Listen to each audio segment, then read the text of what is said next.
to say that Brent Schultz and Juliana Cherry are present. Great. Nomination and election of review board chair and vice chair. The nominations. I'd like to nominate Dan Potash to be the chair. Second that.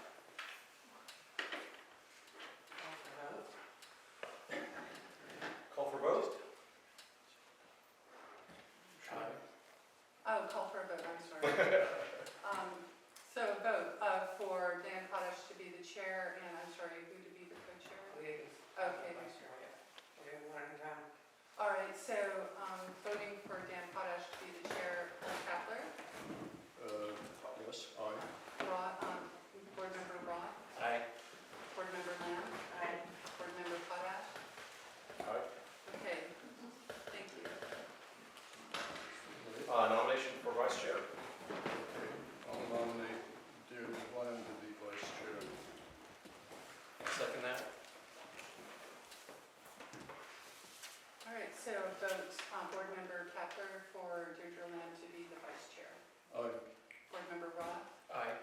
Board Member Potash, Aye. Board Member Lamb. Aye.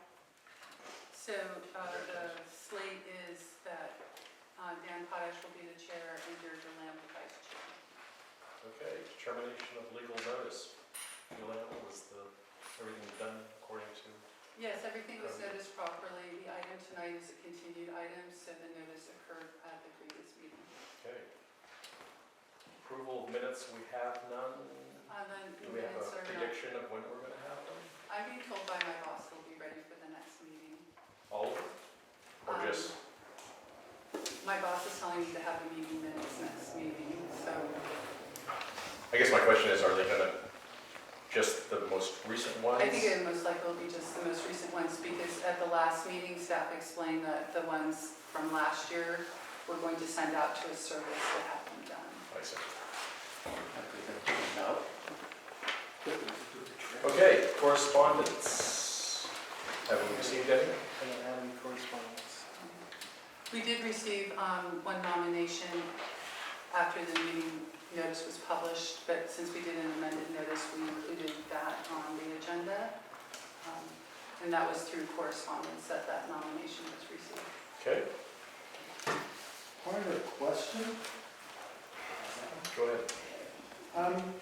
if you didn't receive communication, there's a chair missing. Was there some sort of a communication between the previous chair and the board as to why there's a previous chair missing? Are you talking about John's resignation? Yes. I mean, it was done with communication. He's not just absent without leave. I didn't think of it as correspondence, I'm sorry. We got a resignation from a former chair member as we were preparing the budget, and, you know, we didn't put it on the agenda. I didn't know that it needed to be agendized. No discussion needs to be occurred. Okay. I would like to thank him for being the chair for a while. I would like to thank him for the bravery he showed in identifying all of the issues that are wrong with this current support of the board by building and planning. I would like to have been able to do that in person. If I may suggest, maybe we'd like to move to public expression so people could express things, and then we could have item 5, report from the chair, follow public expression. Okay, since there was no chair, well, I'm sorry. Can I offer a suggestion? Sure. Since we have an applicant here who has an agendized item, can you take that in advance and then take a comment afterwards? So we're not putting the applicant behind everything? We have to do everything. Well, we sometimes do that when we have a lot going on before but I'm hoping we can expedite. So, no, all we're talking about is public expression, and the items that are going to take time are later in the week, after the public hearing. The Chairman Potash, I think that was a good point. Brent Schultz, Planning Director, is it, there's public expression here that's been stated tonight. We'll let them talk at public expression time. Right. And so you can go through your agenda in an efficient way. Right, meeting rules of order. right. Okay, report from the chair. We had no chair during the time that this was agendized, so. However, I would like to bring up the podium perhaps, and people, if they have things to say. Okay, so we're moving on to public expression now. Anybody want to talk about anything that's not on the agenda? Yes, Lee. And if you could you come up to the podium and provide... Work perfectly. You got a signature. Provide us your name, please. Lee Edmondson for the record. I want to give you all an update on the Anderson Alternatives Ishfion situation. I've had several conversations with Ishfi. Ishfi is contacting his roofing contractor to get an estimate on the cost of overlaying tin on the improperly permitted composition roof on the south face of the building. As soon as I get that number from Ishfi, I'll be drawing up a formal proposal, and I'm going to be talking with somebody, maybe county council, maybe somebody more learned than I am, about the proper procedure to get it into the pipeline to the board of supervisors. Thank you. Yeah. Anyone else?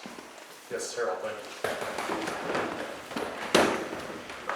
Just for the record, the reason why we're using the podium is for the tape recorders up here, and sometimes if people were talking in the back, some of the board members couldn't hear everything, and then neither could the tape recorder. Oh, this is an interesting. I wish I had a shim to offer you there. Sorry, I can't help you out there. I'm Harold Hauk. I'm a resident of the Historic District and have been a chair and member of the Historic Review Board for 6 years. And I, as I spoke out a little earlier, I was very distressed to see John's resignation, and it occurs to me that what was enumerated by John and what we have experienced here for many months now is a failure on the part of building and planning to provide adequate services to the MHRD and, in essence, to our community. And I don't believe that failure on the part of building and planning is anything that's malicious, or that I think that the staff would like to do a good job for us, but in the reality, they don't have enough resources, and so they have made a determination, I believe, that their resources will be placed somewhere else other than in support of the MHRD. So, in thinking about this, I think the only solution really is for the Board of Supervisors to take up the issue and the budget for MHRD, because it's a budget matter what it comes down to. If they don't have the staff to do the work necessary, then they have to cut corners someplace. And staff has determined, I believe management has determined, that the MHRD is the place where they will cut their resources. And so I think that it's incumbent upon the Board of Supervisors to meet and discuss and determine whether they want to have a true historic district here in town. Because the way things are currently, with the fees that are charged, with the delays that are imposed, and with the lack of support, no minutes is, you cannot have a body of the representing the people where the minutes are not provided. That's an example. The Board of Supervisors need to meet, discuss this, establish priorities for management in the county, and establish a budget amount that will meet the needs of this community. Thank you.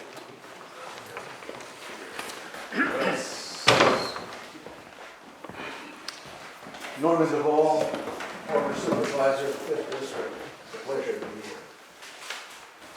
I've got several topics I want to address, but first I want to say thank you for sitting on a very difficult role that you have in this town.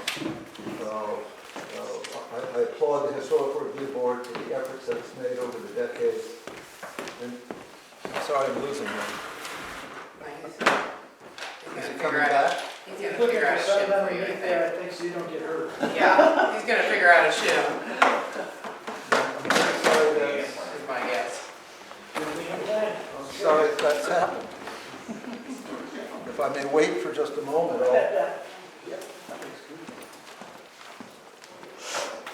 please.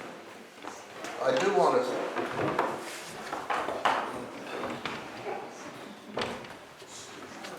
your job sitting here is more difficult than the one I had in the past.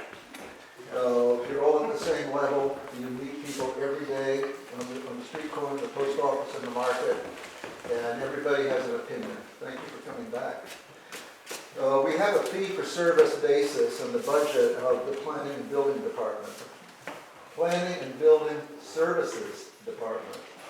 And there are many reasons why people pick up that phone and call the department and ask for assistance, information, and service. Who's paying for that? The way this budget is structured is only those who come in with an application. And it is, I believe, patently unfair that the Board of Supervisors will not put some general fund money in to provide the services, not ask those who are putting in an application to cover the costs for everybody else. Those who come in with a checkbook and an application are basically subsidizing the public, something the county should be doing. Mendocino does not have a forum. If Covelo and Brook Trails, Wallala can have a MAC, Mendocino desperately needs a MAC.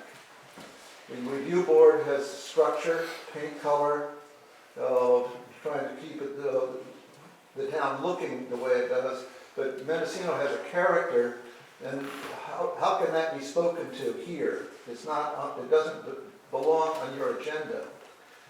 Speaking of which, the chair or the executive committee should have access to the formation of the agenda. It should not just be a generation of something coming from staff. And speaking of agenda, I would say that until you approve the minutes, the action that you have taken on the previous meeting is not valid. When does the appeal process begin? At the time of the vote? No, it begins, you have 10 days after the minutes have been approved. So I say there's some serious questions here in how it's structured, how it's put together, what you do, and who it represents. Thank you. Thank you.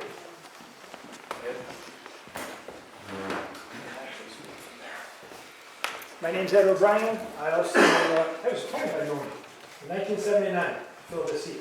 And I do appreciate you doing it, because I know how hard it is. Everybody remembers the vote that didn't go their way. That's just what happens in a small town. And I do appreciate the director being here. But whenever you do minutes, and you put something on the minutes, if you simply put discussion, that's all that can happen. You can only talk about it. You can't make a motion. You can't fulfill that. You can only do that. So most times when something goes on an agenda, it is for discussion and possible action. You don't have to say what the action is, but you do have to tell the public that you're thinking of actually doing something. My biggest problem is, why do we have one applicant tonight? In 1981, go look it up, 10, 7, 12 a night. It's because we have fees. We have something called full cost recovery. This town already paid. We paid all the time. Property taxes, bed taxes, sales taxes. The idea that when you want to do something that you are demanded to do only in the town of Mendocino, not in Wallala, not in Westport, as in a sign or paint your house, you have full cost recovery. We paid ahead. And the only reason we have one thing tonight is because of that thing. That is not something you can do, and I understand that. But I do believe that it's going to be going to the Board of Supervisors, and I did not want the Building and Planning Department to think that we're going around them. It's killing the historic preservation. There are signs out there that should not be out there because people think if you put out a small sign on the sidewalk, it's okay. It's not. But if you have fees that cost too much, people will not do it. I know we've talked about all the different things that are going to be enforced. There are things that are happening to these buildings that are being signed off by building inspectors that have never gone before this board. And they have a much bigger impact than the color of the wood or the sign that's in front of it. And this has got to stop. We'll get into the exact things later, but there are real problems when there is a disconnect between your authority and the building department that just stamps things, looks good to me. So I thank you very much for your time. Thank you. Anyone else? Yes, sir.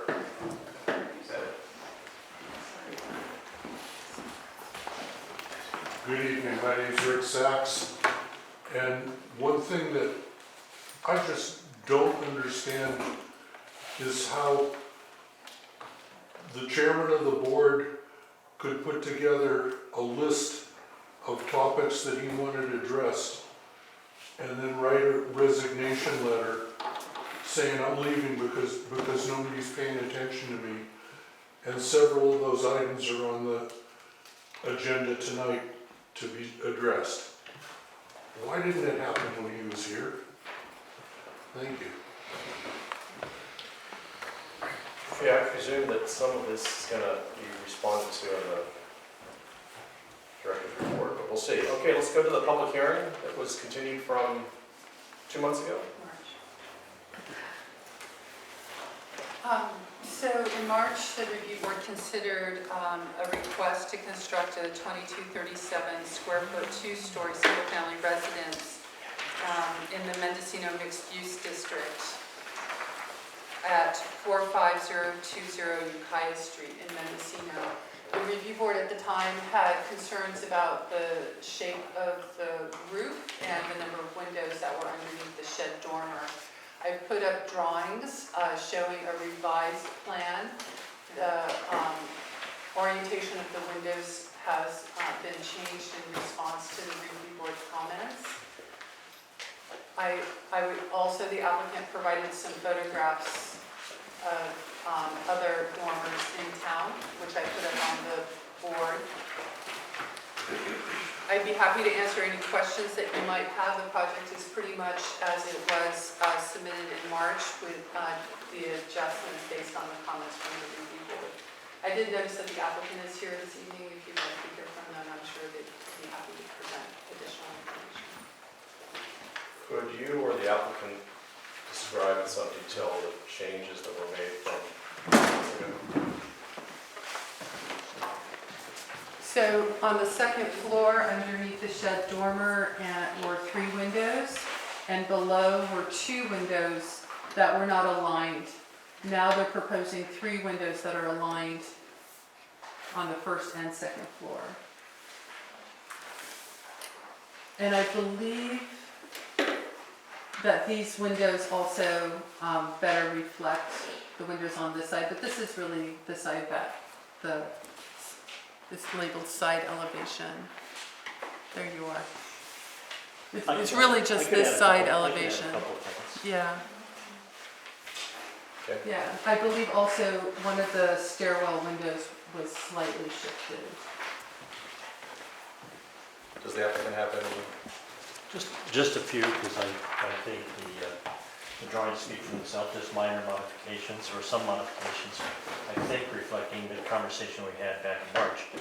As Juliana said, the 3, there the siding to a 3-lap instead of a 12-lap. And then we looked at the various shed dormers throughout town, and this is just representative of some of the ones that are here. And this particular one, though, it's hard to get an angle on it to see it, but this is right across the street from where the proposed house is, and it's basically the same 3-window shed dormer window layout that's right here. So, though we didn't copy any of the structures here in town, we used the various shed dormers and dormers that we saw, along with the proposed structure, and we think that it's complementary to what's here, but also reflective of others that have been previously approved from some of the, like McCollum or Trillium, or I don't know what the house is across the street from us, but you'll probably recognize them from your various walks around town. Any questions I might answer? I have a question because I conferred with an architect, because I'm not an architect. And I thought these photographs were very good. And it took her about a minute to say, well, because I kept saying, I don't know what I'm not, what's looking off to me. And it took her like 2 seconds to draw a little line and say, because shed dormers normally have a piece of roof in front of them. Some do, So as you can the see. only ones that, No, right, those no. two. No, I mean, this is a dormer that ends into another roof line.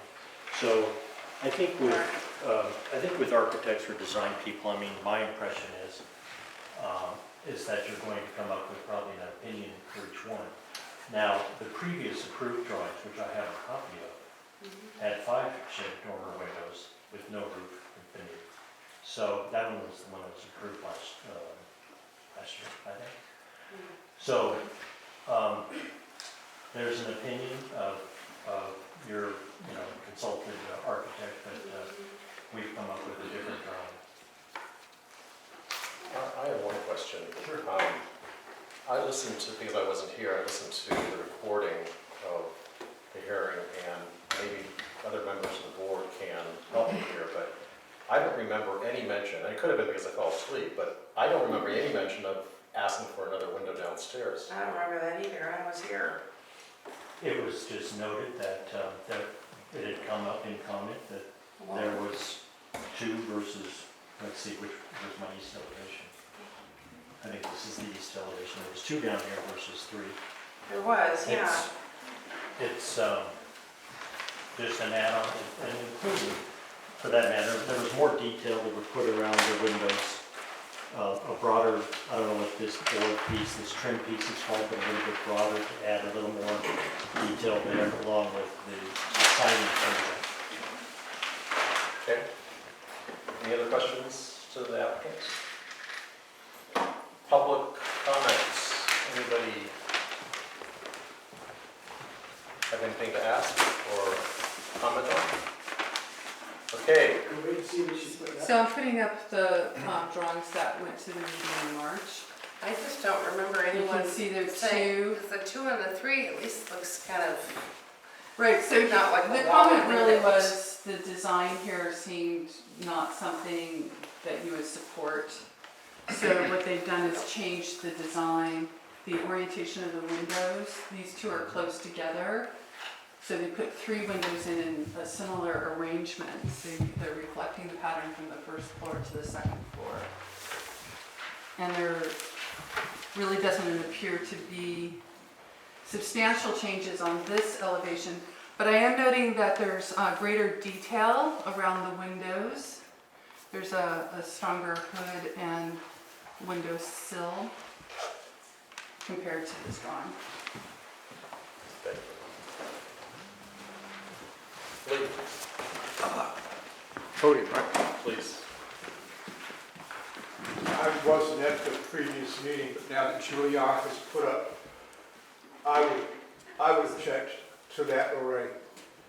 That's visually weird. I think this is a much more sensible, symmetrical, and characteristic array of windows than that is. Thank you. Anyone else? I disagree with what you said. You disagree? I agree. Or you agree? I agree. Anyone Can you else? have your name for the record, please? Harold Tyler. Okay, close public hearing and board discussion. Well, I can kick it off. I agree also that the new design is more pleasing visually, and I don't believe that there are any violations of the guidelines in the proposed structure. I think last time the problem concerned the gate, the dormer, the shed dormer. There was some issues about the shed dormer, but it seems to me that there are an awful lot of shed dormers in this town, and I don't once, we can reject a design on the basis that it has shed dormers. So to me, this is an acceptable design. And as I said, I think the new design is much more pleasing than the one we saw last time.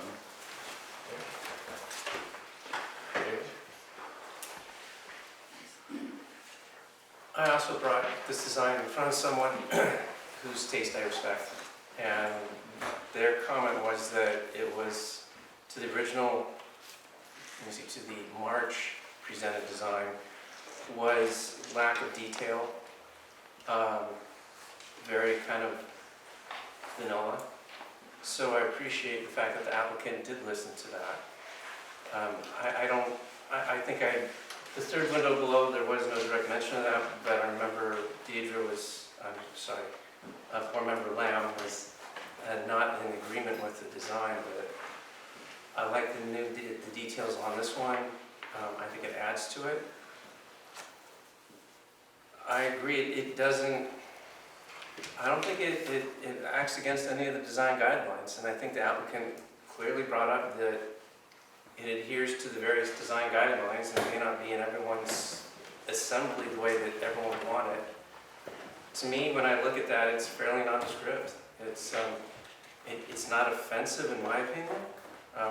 At the same time, I don't stop and go, oh my God, that's an amazingly beautiful building, but not every building has to be beautiful, and not every building is beautiful here. But I like the fact that the design elements are true to the guidelines and that they're incorporated, and it's just maybe a little more or less unique. And I appreciate the homework that the applicant did to bring about illustrations of other elements in the town. So at this point, I would be in support of approval of the design.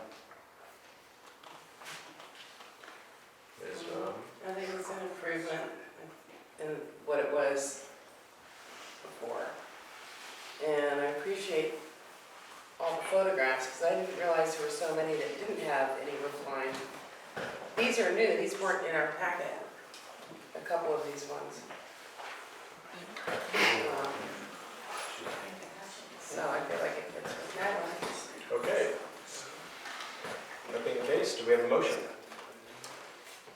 Yeah, I'll make a motion to approve this item in HRB 2019-0002 as put forward in this revised version that the applicant has submitted to the board this time. Is there a second? A second motion.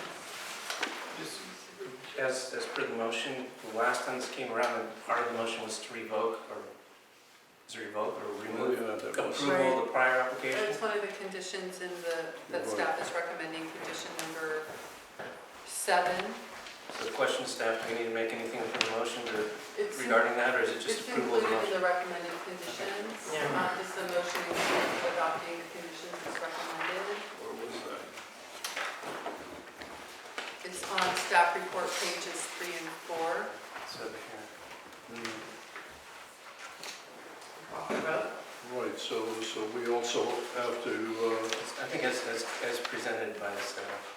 okay, all right. So I have a motion and a second to approve the project as revised with the conditions as recommended by staff.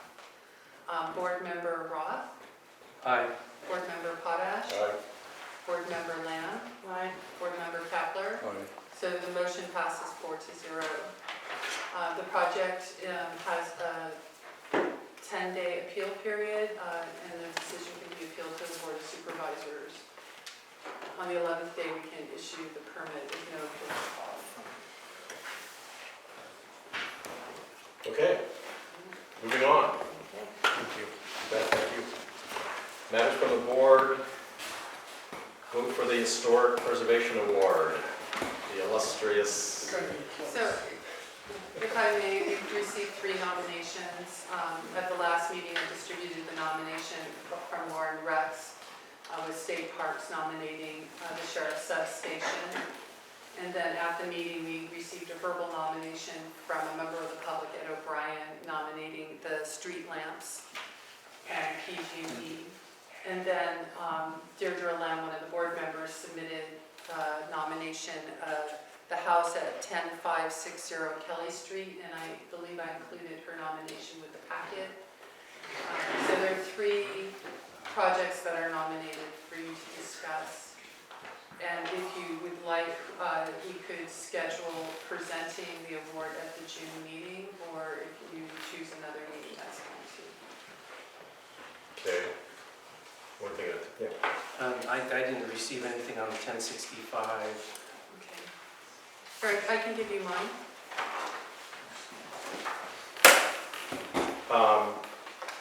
Should we have the sponsors of each of the people nominating them speak on behalf? I don't believe Lauren Rex is here. Okay. Is this the talent part of the contest? Yes, it is. Not the swimsuit one, you can sit down. Did anyone else? Right there. Did you receive a I copy? think I did receive one. Well, you should probably speak. I probably should, well, I can speak in support of it, Then but I should probably what recuse are the- myself from the What are the vote. rules for this? Are we voting on one, or can we Yeah. support all of them, or? One gets it. One. Yeah. Okay, Okay, okay. I've got to make the hard choice sometimes in life. That's why we get the big bucks. You're right. Ed, do you want to speak on behalf of your? Oh, PG&E? Sure. Because the sheriff's not gonna be happy with it anyhow. Has he ever? Yeah, the reason I brought up PG&E is because for probably 30 years, we've been trying to get rid of the old poles, and we got underground in town, and we still have these ugly poles with these horrible lights sticking out of it, and it just ruined the look. So we were told for years at the Community Services District, who's in charge of streetlights, that PG&E couldn't do it. And finally, all of a sudden, they came out and said, oh, we do have some money for streetlights. And so the Community Services District did go through that. It was no longer on that board at the time. And I thought that they came up with a very good plan. I know that there's one of those things that you don't please everybody, but the light generally does what it's supposed to do, is go straight down. It's not as high as the poles used to be, and they more or less disappear at night. Some people do believe that they are a little Disney-ish, and I understand that, but oh well.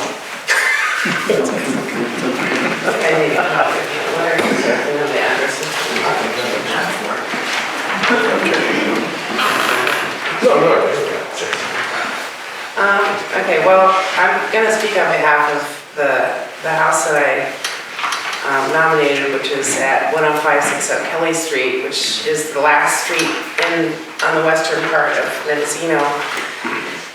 And I just thought it was so impressive. They had architect Bob Schlosser of Schlosser and Neuberger Architects to design a house that was built, but it wasn't really built with a family in mind. And I thought, this town needs families. It needs, you know, to be a vibrant community. And the property owners have 2 children, and the house upstairs wasn't configured enough for an extra bedroom.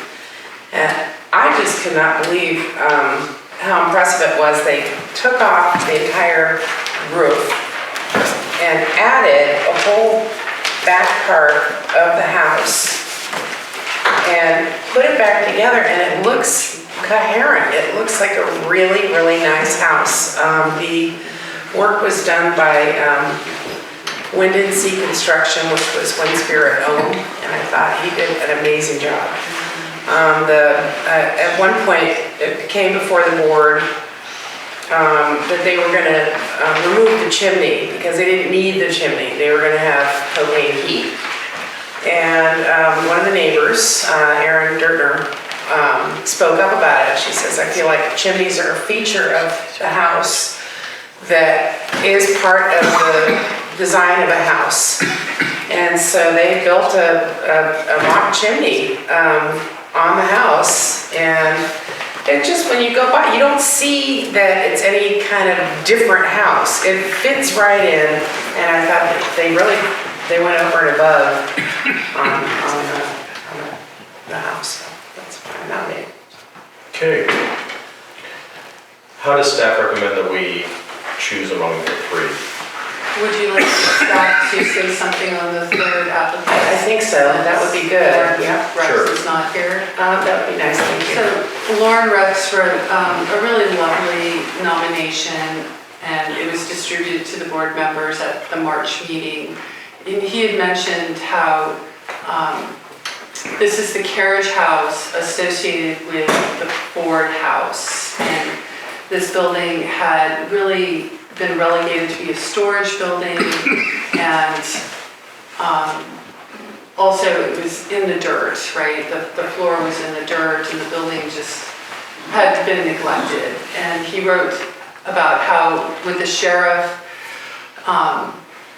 deciding to use the substation to provide some community services right here in town, that the building has been restored. Not only has it been put on a permanent foundation, which will allow the building to last for a much longer time, the building is restored to its original configuration, which is truly a type of preservation, to not alter a building, but to maintain it in its long-standing shape and form. To the point where, for example, the original doors are used, and only when the building is occupied by one of the sheriff or their staff that the door is open and you can actually see the modern office that's inside. And I remember from the application that the bay-facing back door to the carriage house, they even put the lighting up into the architectural eave. So the lighting is triggered by motion, but it's actually hidden into the architectural detail and really isn't visible unless the light is turned on. Lauren was really pleased to submit that nomination for the board's consideration. He felt it was an excellent example of preserving structures in the historic district. I feel like I should recuse myself from the vote since I nominated one. You're not gaining monetarily from it, are you? I don't know if this is relevant, but can you remind us the categories that the sheriff's substation building and the house down on Kelly Street was? Sure, I can look it up. As I recall, the sheriff's station wasn't on the map. No, it wasn't that. They couldn't find any record of it because it was an outbuilding. So when we originally passed that application, as I recall, they couldn't find it. The Ford House is category 1 structure. Right, but the outbuilding wasn't able to be determined, is that right? So staff would consider the buildings associated with the historic category 1 structure to be all of the historic resource. And then, do you know the name of the Leeds home? Their home. So I'll just look at, Gosh, I can look it up. Kelly Street.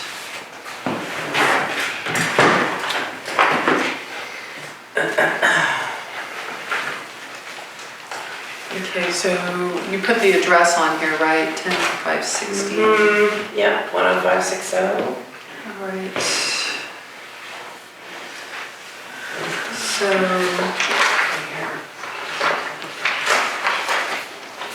there are several Silveria homes on that block of Kelly Street. And there are different categories of their homes. I remember that it was a Silveria home. There are category 2A, category 1, category 4B, and a category 3, but I can eliminate some of these. I have the list here. I think it's a category 4B home. I'd have to interface it with my parcel quest to see the APN number. Yeah, we Right. need to APN for I think, Well, but the no, other I- ones I thought have it's a house. two-way. We don't know which APN. Yeah, it could be a 2A or a 4B. Doesn't look good for the streetlights.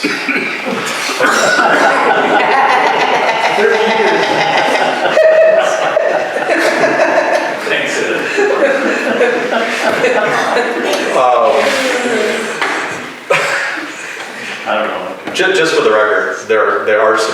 that, I mean, most people really love streetlights for what they are. The question is whether or not that's actually historic preservation in the sense that these others are. So, do you have any recommendations how we go ahead, or should we just? The board we discuss and find some consensus. Okay. Do we have preferences? Pardon? Do we have preferences? My preference is for the street lighting project. And to me, I think this is one of the most significant changes that has occurred in this town in the 15 years that I've lived here. And I think the new streetlights have just done wonders to improve the looks of the town. And they're, of course, dark sky friendly, and I think they do a beautiful job of lighting the various areas. And I think they're just plain gorgeous. So I think there are 3 good candidates here. I think they're all worthy candidates, but this to me is the most significant change that's happened. And so I would prefer the award to go to that one. Okay. Yeah. Being the new guy on the block, I do benefit directly with the location of the Seagull Inn is. It's nice. I definitely benefit from those. They're beautiful. I'm not as keenly aware as the before and after. As per the direct historic preservation in literal context, I'm going to throw my vote. I changed my mind. I'm going to throw it towards the carriage house, I think. And that's because without that work, I think we would have lost an historic building. But I would also encourage those who do not get the award this year to come back and requite, if they can, put in for next year. Well, I'm gonna vote for the one that I nominated. The house that I thought was pretty well done, and I don't know Yeah. what else to say That's about you. it. I have to say, I'm like Ian, actually, I actually changed my point of view after your presentation. What I remember about that carriage house was that there was a commitment on the part of the parks and sheriff that there would be some effort to preserve as much of the original materials as possible. And from what I recall, when that bulldozer came through, was that there was no effort whatsoever making that kind of effort. So I immediately gravitated towards Deirdre's nomination. But I have to say, I think that all things considered, I'll take it on faith that someone who knows more than I do made the determination that there simply wasn't an opportunity to preserve much or any of the original material in that building. So. Okay. Chairman, can I address the Yeah, board before you make a of vote? course. You know, being the new guy in town, and correct me if I'm wrong, Julia, could you do a public project and an on-site private project? You give something for the streetlights or maybe I'm not trying to twist this to my brethren over there, the sheriff, for his award, but just, like you do a public project that was really great this year. I don't know, maybe Howard Dash will come and do some improvements you like someday. I'm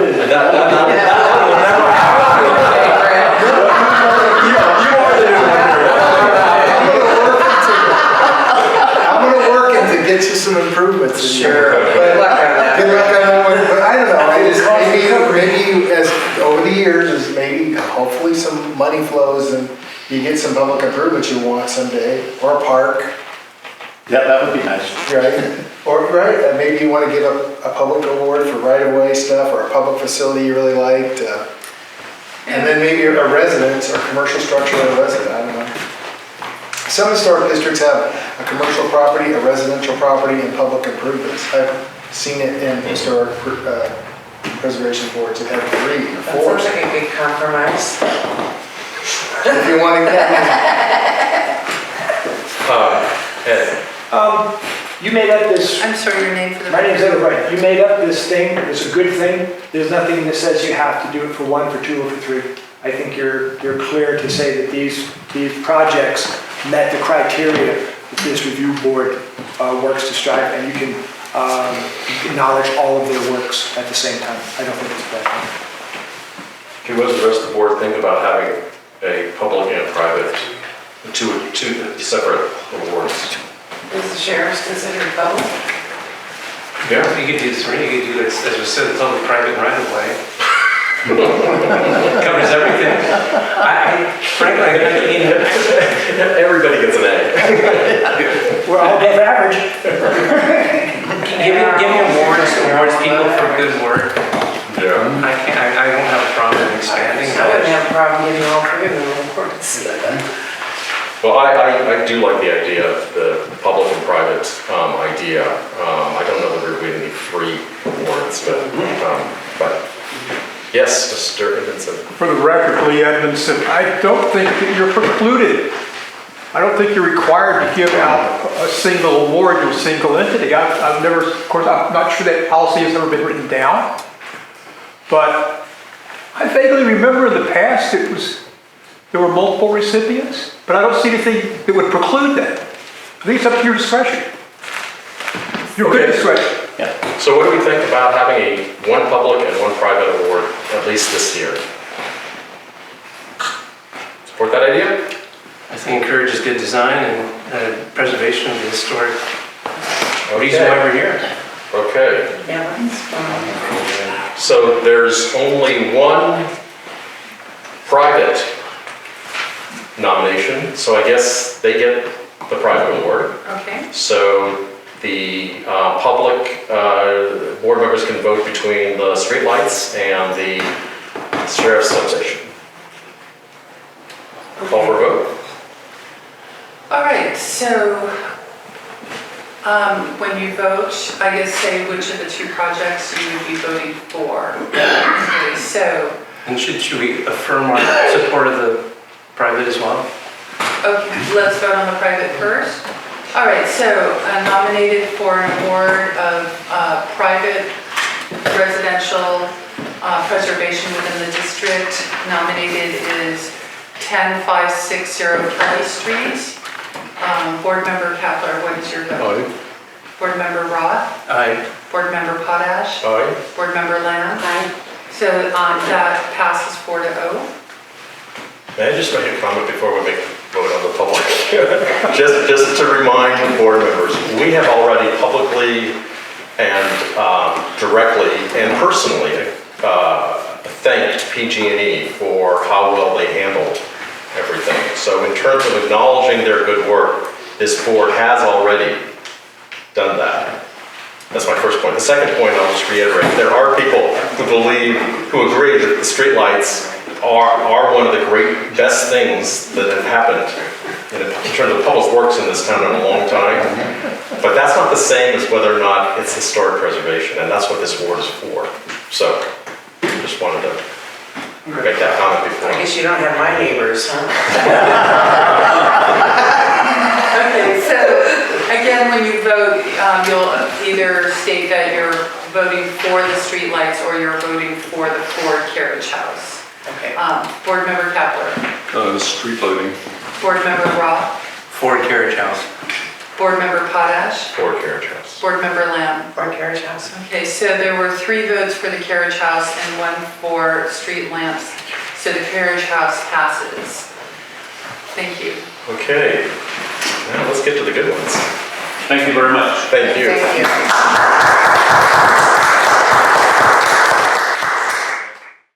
The awards will be going up next meeting. Right. Okay. All right, next item is 10B, discussion of simplifying color approval process for exterior paints. Are you making, what are the awards gonna be? Are you gonna be putting out framing, or are you gonna be doing ponds? What, I mean, is that? We have enough money to do it? No, just it's, I hear it's a proclamation, is it for the board? Oh, probably, okay, And good. is it framed? Yeah, I mean, if you. Yeah, frame it, yeah, I think so. So I It's think kind of a we're, big deal, and usually you give one to the like there's more than one, I think Do you want us last to time we invite him did. to the meeting so Yeah. that you can give it to him? Sure. Yeah, but usually, like for instance, in the building that one last night, which was on High Street, there was a couple of ones. Yeah, and we gave them all Because we out. gave one to the We'll take care of painter. that. Okay, great. Okay, And you'd like it presented at the June meeting? that'd be great. That would be nice, thank you. And if you, I don't know if you, I don't know if you've seen what population you have, but I can show you some of it if you want to, change it, make it more fancy, there's all kinds of fun. So I'll deal directly with the chair on that. Yeah, just send them. Okay, color, exterior colors, I think this has been floating around for a long time, this discussion item as to whether or not there's a more efficient way for property owners to apply for a exterior paint permit than going through the laborious process of getting a paint color approved that has been approved 1,000 times before. And I think what Deirdre was working on was putting together a series of paint colors, yeah, that, and correct me if I'm wrong, I think the idea was that this simply would allow property owners to get effectively a free pass in terms of not having to go to the board. This would be a counter permit, over-the-counter permit, so long as they used one of the approved colors. Was that your understanding as to what the intent? It was, and where I got confused and stuff was that there's 150 colors out there, and I was trying to figure out which, like how many? Is it gonna be 25 or 50, or there's, can they actually, I mean, I really did get stuck on this, because I went and I had like zillions of paint chips, and I'm going around the houses. And to put it into a book and say, these are the ones that are approved, kind of takes out all the ones that have been approved, because they're not gonna be in the book. So if someone says, I want my house the same color blue as Mendocino, and that one isn't in the book, say, well, then where does the line get drawn? Can they do variations on the colors?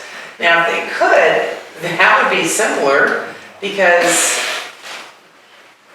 there was someone in town that, for instance, had a yellow house. It was like lemon yellow, and they painted it, and it's more of like a little darker yellow. And to me, yellow is yellow. So I don't know if you can actually put paint chips in there and decide which yellow, because there's, variations on that. So What if you consider this? What if you consider, instead of putting together this catalog of paint chips that could be massive, what if we use your idea and simply allow applicants, currently, as I understand from staff, that if somebody is interested in repainting their house, and so long as they are within certain subjective,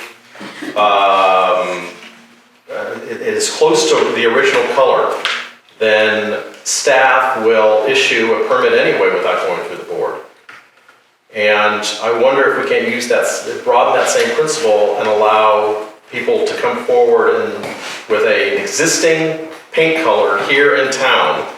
And so long as they are, again, based on staff discretion, within reason of that color, they can go ahead and get that approved just as they could on their own house if they're within a certain degree. If I'm understanding, you're saying, I see a paint color down on Kelly Street that I really like. Here's a If picture of it it. has been approved by the review board and I am way over on Caston Street, I could have planning staff approve my house to be a color that was previously approved on Kelly Street. I think that's a good idea, and I'll tell you what, the other thing when I started researching all this was I went to the gallery bookstore and I got the, because what kind of houses are these in Mendocino? They're all fairly unique, really. So I got a book on Victorian. Well, Victorian, they were like dark red, a lot of them had black trim and, dark burgundies, like very kind of gothic, and it wasn't anything like Mendocino at all. So it was kind of an educational experience, but I think that most of the colors here are sort of lighter and brighter. I don't know, really, there's not too many that are dark, and if they are, they're more like blue. Maybe like, I thought that if you were repainting your house and you were painting it basically in the same color, or, you know, the shade was off a little bit, you didn't need to get permission. no, you don't. You just. No, you don't. No, you can't. So- But right. let's say someone has a greenhouse Yeah, and they say, you know, I decided I want to paint my house yellow. Mr. Chairman, if I could address the board, if I could read you the section on the exemptions to, that's right. And let me also back up before I read What are you this. looking at? I'm reading 276004 exemptions. It is, it says basically routine maintenance repainting of any building or structure in the same basic shade of color. Well, Now, that's you know, true. and that's, you're right, so. But if someone wants to change the color, If they want to change the the color. fee then was they have- went up to like $900. Then they have to come to you. But it what my- should be $900. When I first met with board members and residents in the community, what I suggest, the reason this is on here is I suggested that you adopt a color palette. I've seen that done in 2 other historic districts, and it was just, it was left at the counter. Now, in that case, we had Den Edwards, and they came out and looked at the historic district, said, these are they did a whole color palette. Who's Don Edwards? They were a company down in Southern California that sells paint. They did a color palette for us. We took it to the historic board. The historic board did some changes to it and eventually blessed it. And I was just suggesting that, you don't have to do it. You know, we can just So keep. can it be variations of Yeah, I each mean- of those? I mean, I'm wondering is it Benjamin Moore here's the major supplier of paint? I'm buried right now. this came up because If one somebody- of our neighbors here, Marion Bush, has a greenhouse, avocado green. Yeah, And her husband passed away about 2 years ago, Chuck. And she says, I just want to do something different. So this was right when the fee changes all happened. And she Yeah.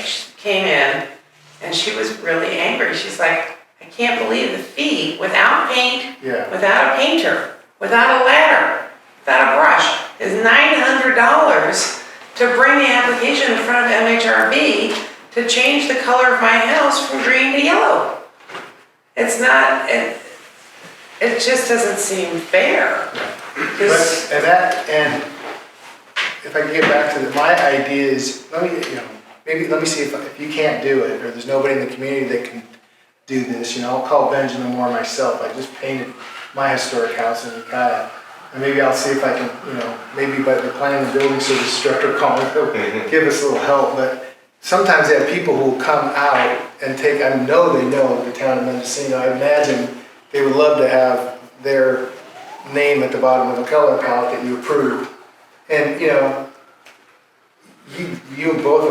and I can drive around town and you can see what kind of colors you like. I think you like them. Maybe there's ones I should drive with you and you point out to. But I don't think it's Julianne, a question of my personal taste, it shouldn't be. No, but it is, because you approve any changes to colors other than the basic shades there are now. I was trying to get you out of having to do that when they made changes and just get an adopted color palette that we could keep at the Fort Bragg office when anybody called. Well, And I could see or we that. could stick it on our website and they could pull it up and see, here's these base colors are allowed, these trim colors are allowed, or this, May I just ask a It's an idea. procedural question? To what extent can the board decide to just not have these permits, these exterior paint permits? And I ask the question because in the 5+ years that I've been on this board, we've never rejected one. And the last one that I think was rejected was the one that we applied for and had nothing to do with color, it had to do with the number of colors. So my point is, we're using a lot of staff time, we're using a lot of board time, which is worth a lot less, for something that's universally approved anyway. So I'm not quite sure the basis of ever rejecting an application. Now, I'm gonna give you a case in point too, if I may. Kelly and Michael Barrett. Oh, just before you do that, can I just get an answer Yeah. to that question? So it would involve, I'd like to say two things, please. Okay. It would involve a change to our zoning ordinance, and that could be a minor amendment, but after the planning commission recommends the minor amendment to the board of supervisors, and the board of supervisors approves it, we also go to the coastal commission for them to find those minor amendments are consistent with the coastal act. So that's the process of taking away from the zoning code something that is currently required. But if I can address the board, Brent Schultz, planning director, I would prefer we not do that. I'm going through that process right now. We're trying to get coastal accessory dwelling units, and we have other ordinances going, and the process is just. Okay, Yeah. bad idea. It's a, you know, but it's Duly noted, bad idea. which is why I'm trying to propose this approach for color palette. And I understand that. We had an applicant last year. And somehow it was a very vague, color choice that they chose that was gonna be sort of a whitewash, like sort of antique style. Well, they got very stuck, as planner Cherry can tell you, because she went there and said, well, this isn't the color that MHRB board approved. So they had to come back for clarification. This particular property, if I may, this property was approved to have an oil stain that would be semi-transparent and have the appearance of the existing wood material at the time that the review board considered the application. The property owner went ahead and rather than using an oil-based stain, used an opaque paint and then layered the paint to give it sort of a weathered look, which was not what the review board had considered or approved. And that was brought to my attention by one of the review board members, and so we began a discussion with the property owner that they had the option of either complying with their original permit or going back to the review board to have an alternative color approved, and that's what the property owner chose to do. As I recall, they paid the fee to come back before the board. Right, MHRB permits, you do need to pay the fee to receive an MHRB permit. Right, so I think what Dan's proposing is that if it's like a color that's already in town, then it would be approved, so even if they decided not to do the stain. They can't do that because of the way the ordinance is written. I mean, it's a good idea. I see. It's just, look at the way it's written. When they change the color, they have to come before you. We'd have to change, that's why I suggested color palette. And I get it, the color is really, But can it be, so there be some variations on it? This is just an effort to, okay. I don't want to be the judge of color. You know, that's your purview. It's just, can there be variations, or are we gonna get stuck on, we approve this color yellow, and the color yellow is actually lighter than that, is that gonna mean that they have to repaint their whole house because they use this yellow instead of the one that was in the book? It becomes the same basic shade of color, and then, Or am I gonna bring in Trent Taylor and write something? Instead of being really, like it has to be exactly like this. I have a couple of other comments, if I may, in response to something that you had said, Chair Potash. This last year, we had an application to paint a commercial building a color blue, and the review board actually was not happy with that color. And the applicant came back and did an alternative color. And there was a lot of discussion about the color. Yeah, So meeting. We don't have, of all our applications, usually it's when people are doing other remodeling that they propose colors, and that's part of the overall application. We have very few people who come in who just want to change the color of their home, and that's the only thing that they're coming in for. Okay. Yeah. Two pieces here. I like the planning director's idea of having Benjamin Moore do the footwork for us. And I think if we provided a palette, it would help the applicants with understanding the direction we're going. So I think both as a communication tool it'd be great for applicants as well as not having our staff do it, have an interested party who could benefit from it. The other piece is what I'm hearing is that the fees are too high. I think that's the underlying part of a big piece of this discussion. And so rather than trying to nick away at oh, can we just bless this or let it go? And again, the new guy on the block, fees are probably on the discussion board for tonight or later. I just want to point that out, that's probably the underlying issue. I hate to keep going on about this, but I mean, honestly, there must be 100 different kinds of white paint. It's unbelievable, the amount of shades of white paint. It was If you've ever been in unbelievable. the And Moore so store on if Fort we Bragg, approve one white paint, does everybody have to cookie cutter use that white paint? Or can planning say, that looks close enough, okay, it's a little yellower or a little bluer? Can staff make that decision of not having to be exact? If I can through the chair, we do something like that all day long. People come in and they say, I want to update my roofing material. I need to replace my windows. I need a new front door. I need to repaint my house. And we do the research to determine whether we as staff can find that that color is in substantial conformance or not, or Okay. if that shape is. And when we do, we come to the board and we say we issued that sign. The sign is basically the same colors as it was approved, and it's just new sign copy, or the windows are being changed out, just to let you know. Or if we find that we cannot find that it's the same basic shade of color, we suggest to the applicants, the property owner, that they apply for an NHRB permit. Okay. Lee? For the record, Lee Edmondson, I'd like to circle around to something that Director Schultz said. We don't have to invent the wheel here. If I heard you correctly, there are other historic districts whose historic review boards have already adopted palettes. Is that an accurate I reflection of have what worked you in said? ones where they have adopted color. And you know where they live? Do I know You know their telephone number? what? There are districts that have adopted pre-approved color palettes for historic districts. Right, so the thing, if I may, My point is this: we don't have to invent the wheel here. Right.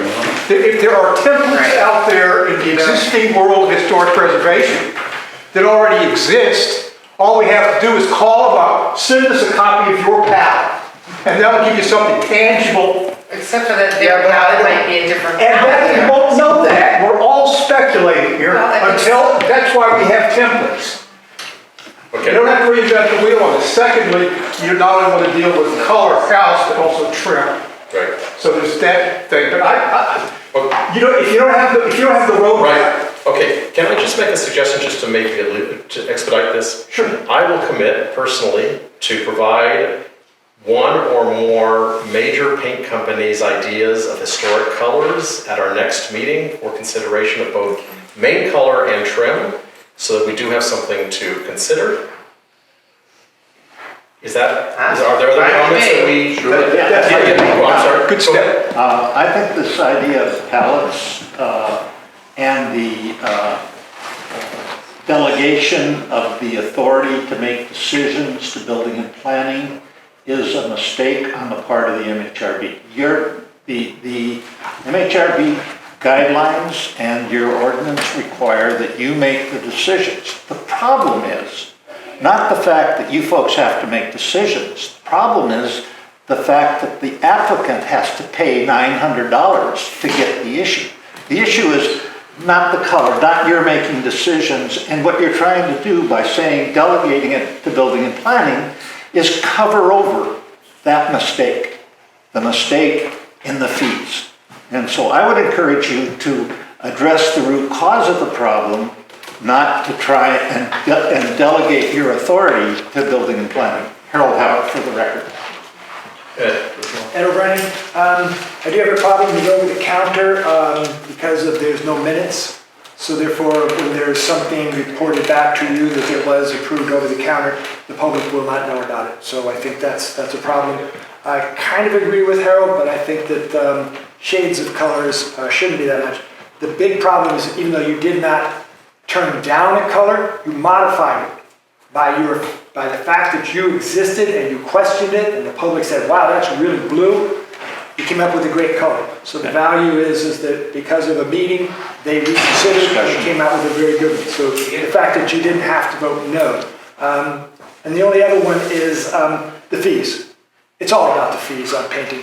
We're the only place on the entire coast where you have to ask Mother May I. That's fine, because when you bought the house, you bought the deal. But we didn't buy that deal of how much it's going to cost.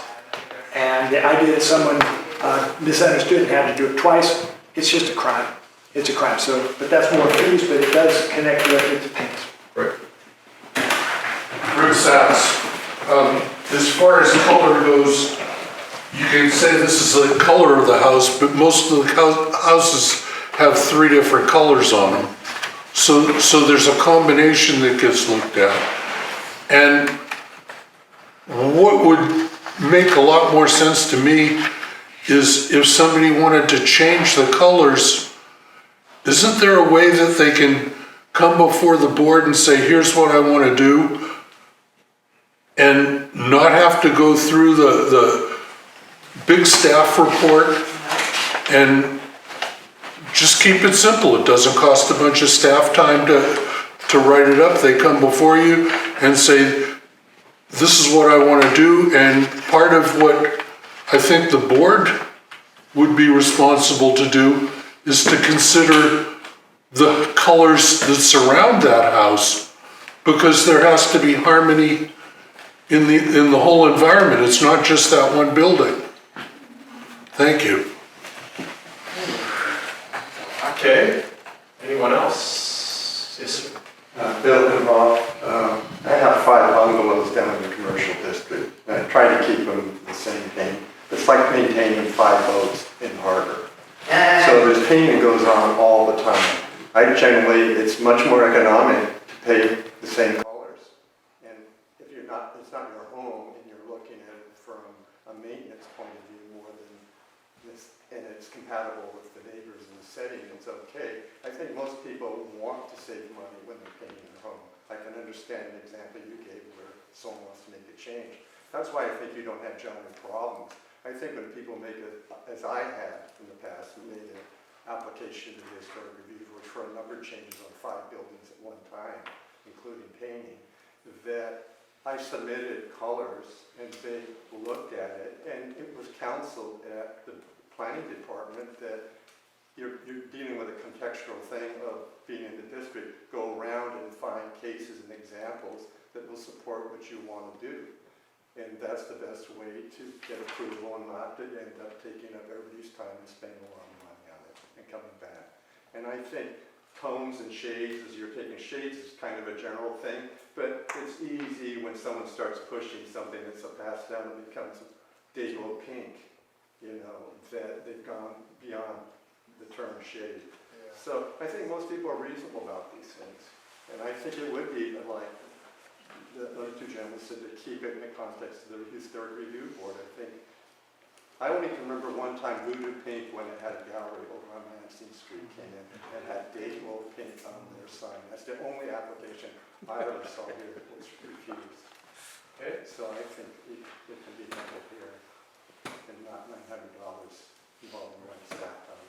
And Chairman, if I address the board, and I would also offer to call Benjamin Moore, people I dealt with at the Kaya office, and see if they'd send out a salesman.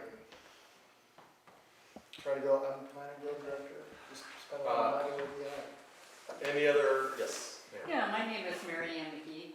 I just offer the thought that really we have a local Benjamin Moore dealer on the coast. You're on the coast, not in Ukiah. A lot of times you're new. We get real sensitive on the coast when you're talking about taking our business inland. Go to Norvell's. I'm sure the Norvell family will be happy to help you. Okay, Good point. Awesome. anyone else? Just that we got our Name, house. name. Oh, Justine Herbert. We had our house painted actually we're still finishing painting it, but it's mostly done, and we just did the same shade we had before.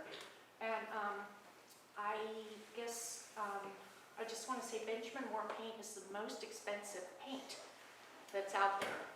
And I would want to have a choice between different types of paints.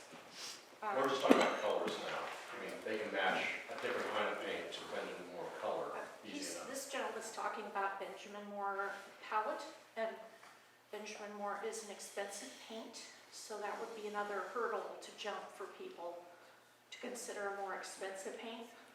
Also, colors are so subtle, and paints get discontinued over time. You might not find those same shades that, 8 years later, I could just see this thing turning into a very complex problem using a color palette. And the third thing is that I think the basic question is about the amount of the fee, that's prohibitive for people. And because the color selection process for us was easy, we didn't have any, we just painted it on a piece of paper and handed it over. And also you people came and looked at the house, just eyeballed it. So it was an easy process. So, okay, thank you. Thank you. Anyone else? Okay, how does the board want to proceed on this? Palette, no palettes? I think a pot's good, however, I do, the point that she brought up that maybe in 10 years the color might be discontinued or something. I mean, maybe in Okay. 10 years it could be re-looked at or something, or May I suggest that we will have color palettes available for board and public observation next meeting, and we can have this discussion and hopefully a resolution at that time. So, if I may, for clarity, on the next meeting's agenda, you'd like it to be a discussion and action item? Yes. right. Okay, We 10, don't have to vote on it, right? We can just- No, it's discussion. Okay. 10C, discussion of simplifying the format of MHRP staff reports to the board.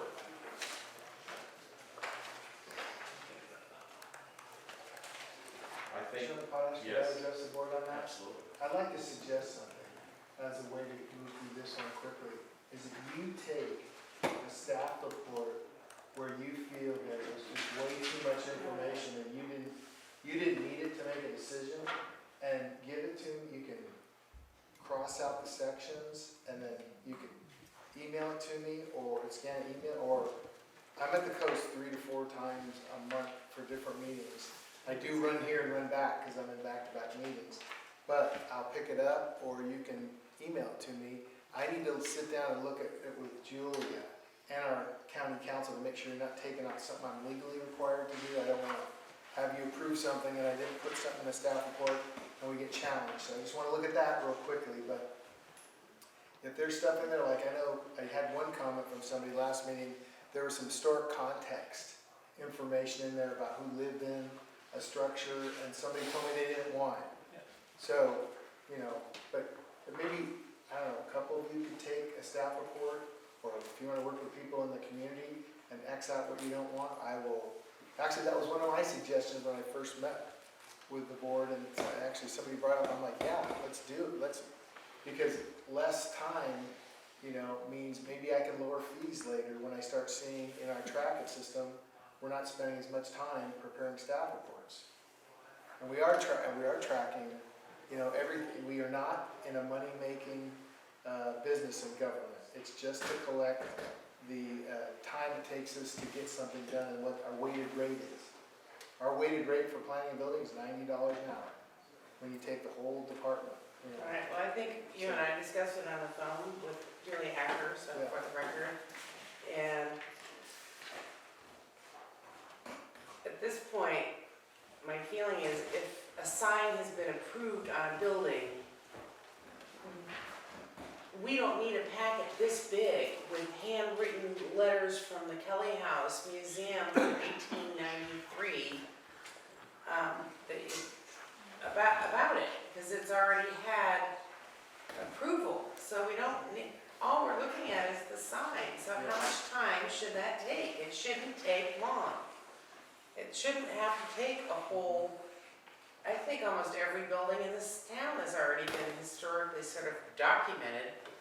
So I can see if you're altering the shape of the building and construction, but for something as simple as a sign or paint color, that staff doesn't need to make a report that's an inch thick.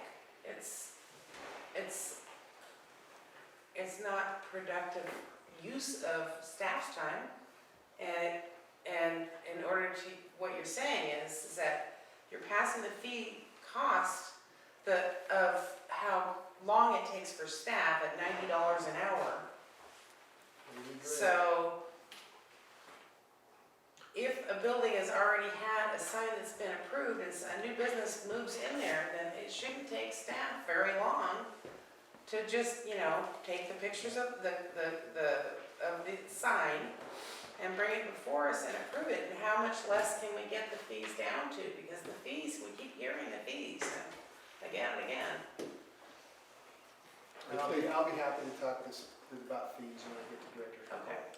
I thought that this report that we got on this item that we approved today is sort of a classic example of overkill.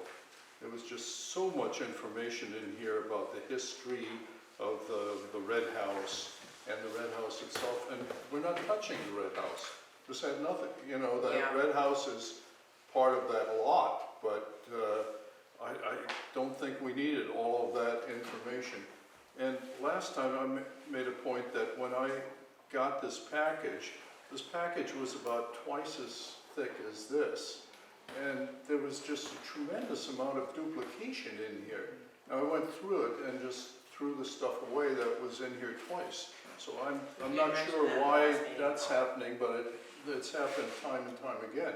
So I think you could certainly save at least paper in the future and not do that. Yeah. Well, Chairman Posh, I heard what you're saying, and I'll say it again. If you don't want any historical information on properties around this or this property, and it's just a sign, we're just gonna give you elevations of the sign, where it's at. Maybe some colored elevations or something like that. If you wanna send me an email, we'd like this kind of stuff in there, or send it to Dan and send it to me. I am happy to change the format of the staff reports. I do not want, the staff is right now just inundated with coastal development permits. People want to build their houses on the coast. We want to Just wait till June 1st when they approve the 1,200 square foot ADUs and we're working on We'll the see if they do, ADUs for the coast, and that hopefully will get done by the board, and hopefully the coastal commission doesn't change it. And kitchens and bathrooms. and I'm also preparing drawings that are going to be free of charge to hand out to people to use. The board wants that. For For the 1,200. historic village, Not for the historic village, for inland and coastal areas that want to use for it. ADUs, that's nice. But back to that, I really do, when we talked about this when I first got here, show me where you don't like it in the reports. I don't want the staff to be spending, if I can lower fees, I'd love to announce to the board, hey, we were able to lower our fees over here. And we do have a tracking system. We watch how much time it takes us to get things done, and then we just go time times weighted rates. I mean, you know this being the finance director. We have to go to the auditor here. I never had to go to an auditor before and get through that. We just did that process. So, but I told the board, and I will tell you, I'm open to relooking at fees, but I am, it's the board's final decision on what they want to do. I don't have any authority other than to show them in finance what it costs to do something. Can I ask Juliana a question? Just because I'm not as enthusiastic as some other people about reducing the material we receive. And I'm not saying that I necessarily go through every page of it, but our job is to know everything into consideration. So my question is, just how much time, generally speaking, on the type of application that we were just talking about, how much time is being spent on providing that kind of historic information and context. Okay, so the historic information, the little handwritten notes from the Right. 1890s. So we have, thanks to Eleanor Sparrow and I believe perhaps Diana Wiedemann, we have an assessment not of all properties in the Historic District A, but many of them. And we have a file system. And what I do is I take the paper documents and I scan them and make them into a PDF. And then I store it. And when if an application comes up again for that same property, I go back to the digital file and attach it to the staff report. So you're not going down to the library and researching these No. things. I mean, the idea that that the director is suddenly going to have all this free staff time to allow a reduction of fees, if that's the motivation here, I'm just curious whether or not that's actually realistic. Well, Because it that's doesn't what- sound like a lot of time's being But spent. I don't want you to just look at that. I want you to look at the whole staff report. There's other stuff I know, people have told me they don't like certain things in there. Just look at the whole report, maybe take this last one, and just go, Brent, take the report, but I don't need this, and this, after reading it again. And let me look at it with the county council, and make sure if it's something you don't need to see, or you don't think you need to see, and they're going, oh yeah, because I do have a coastal zoning code that's been adopted for you. It's very specific on certain things. And I gotta make sure when you make your vote, I provided the right data. I don't wanna have someone challenge you. I've just been up here more than once where we're being asked to make a decision about a piece of property that we know nothing about. And it's not because you've done a bad job, it's because that information may not be available. And I can just see in our effort to try to streamline this process and save $45 worth of time, that there are going to be more instances where the data information is available, but you're so concerned about streamlining this process that we end up with applications that we really don't know anything about the property, even though the property information in those cases are actually available. So I'm not that excited about trying to save. Again, if it's matter. I'll speak for don't speak, it's hours. She spends half her month working on stuff for you and doing all the other stuff that she has to do on the coastal. The real thing that really eats our time, your stuff, when we do have to collect all that's a time eater. And these biology studies for coastal development permit are big time because they take a whole year to get done, to look at each habitat. So she's spending a lot of time on it. But hey, if I can figure out a way with you guys how to lower the time it takes, I can lower the fees. So, And if I may, regarding the historic information in the staff report, in my training for historic preservation, there are some standard state forms that are commonly used. Almost every jurisdiction I've worked with, except for this one, uses these standard forms regularly. And what's nice is the forms are developed by the state, so it's a cataloging of a historic structure. And Eleanor Sparrow's work very much underpins that analysis, but it's not complete. And I struggle especially with a property that has not even had Eleanor's assessment done, where we have no historic information. I really struggle with the applicant because I asked them to please complete these standard forms so that we have an idea of what historic resource are you altering? What does it look like? Can we put that into a record before we approve an addition or an alteration to the building? And the applicant or their agent says, I'm not spending my money that way. We're not providing that information. And it's really kind of, it breaks my heart because we don't get the cataloging of that structure. Some historic districts that I've worked for, before an alteration is required, one of the board members and the property owner and a professional photographer come out and document the building in black and white slides or photographs that are given to the historic library of that town. And we don't do that either. We allow these alterations, but we don't keep a record of the structure's history. Yeah, I just want to make the observation after listening to some of these discussion about fees is, when we look at the previous discussion, which was talking about painting and applying for an application to paint your house, what the discussion is saying, from what I've heard, if staff time is $90 an hour that the applicant is being charged for, then every applicant in town that is applying for a painting permit is buying 10 hours of staff time, whether they use it or not, at $900. And I guess I question, does a painting permit at the MHRB require 10 hours of staff time to prepare a board packet for you guys to talk about paint? Ed? On that same idea, a sign, almost every business, every commercial structure in town has had a sign. And so we're generally talking about replacement signs. There aren't any new ones That's coming what in. I was feeling, that it's already been done Right. and The Compass Rose sign's documented. been up there for a long time. If it wants to be Why Compass do we Rose have to tacos. rehash what the prior boards have done, I agree. Okay. If you will. So if I want to change the name on my shop, it's already be in the same location. There's a very little, I am all in favor of the review process. You should have a say because it's an ugly sign I'm going to put up and you'll convince me to change my name. But the staff shouldn't have that much work to do.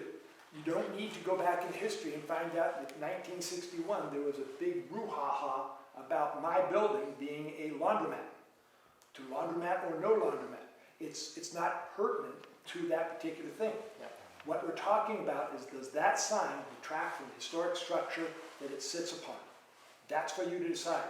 And I think it should go right back to make sure that the drawings are clear, accurate, and in scale. Then you can make that decision.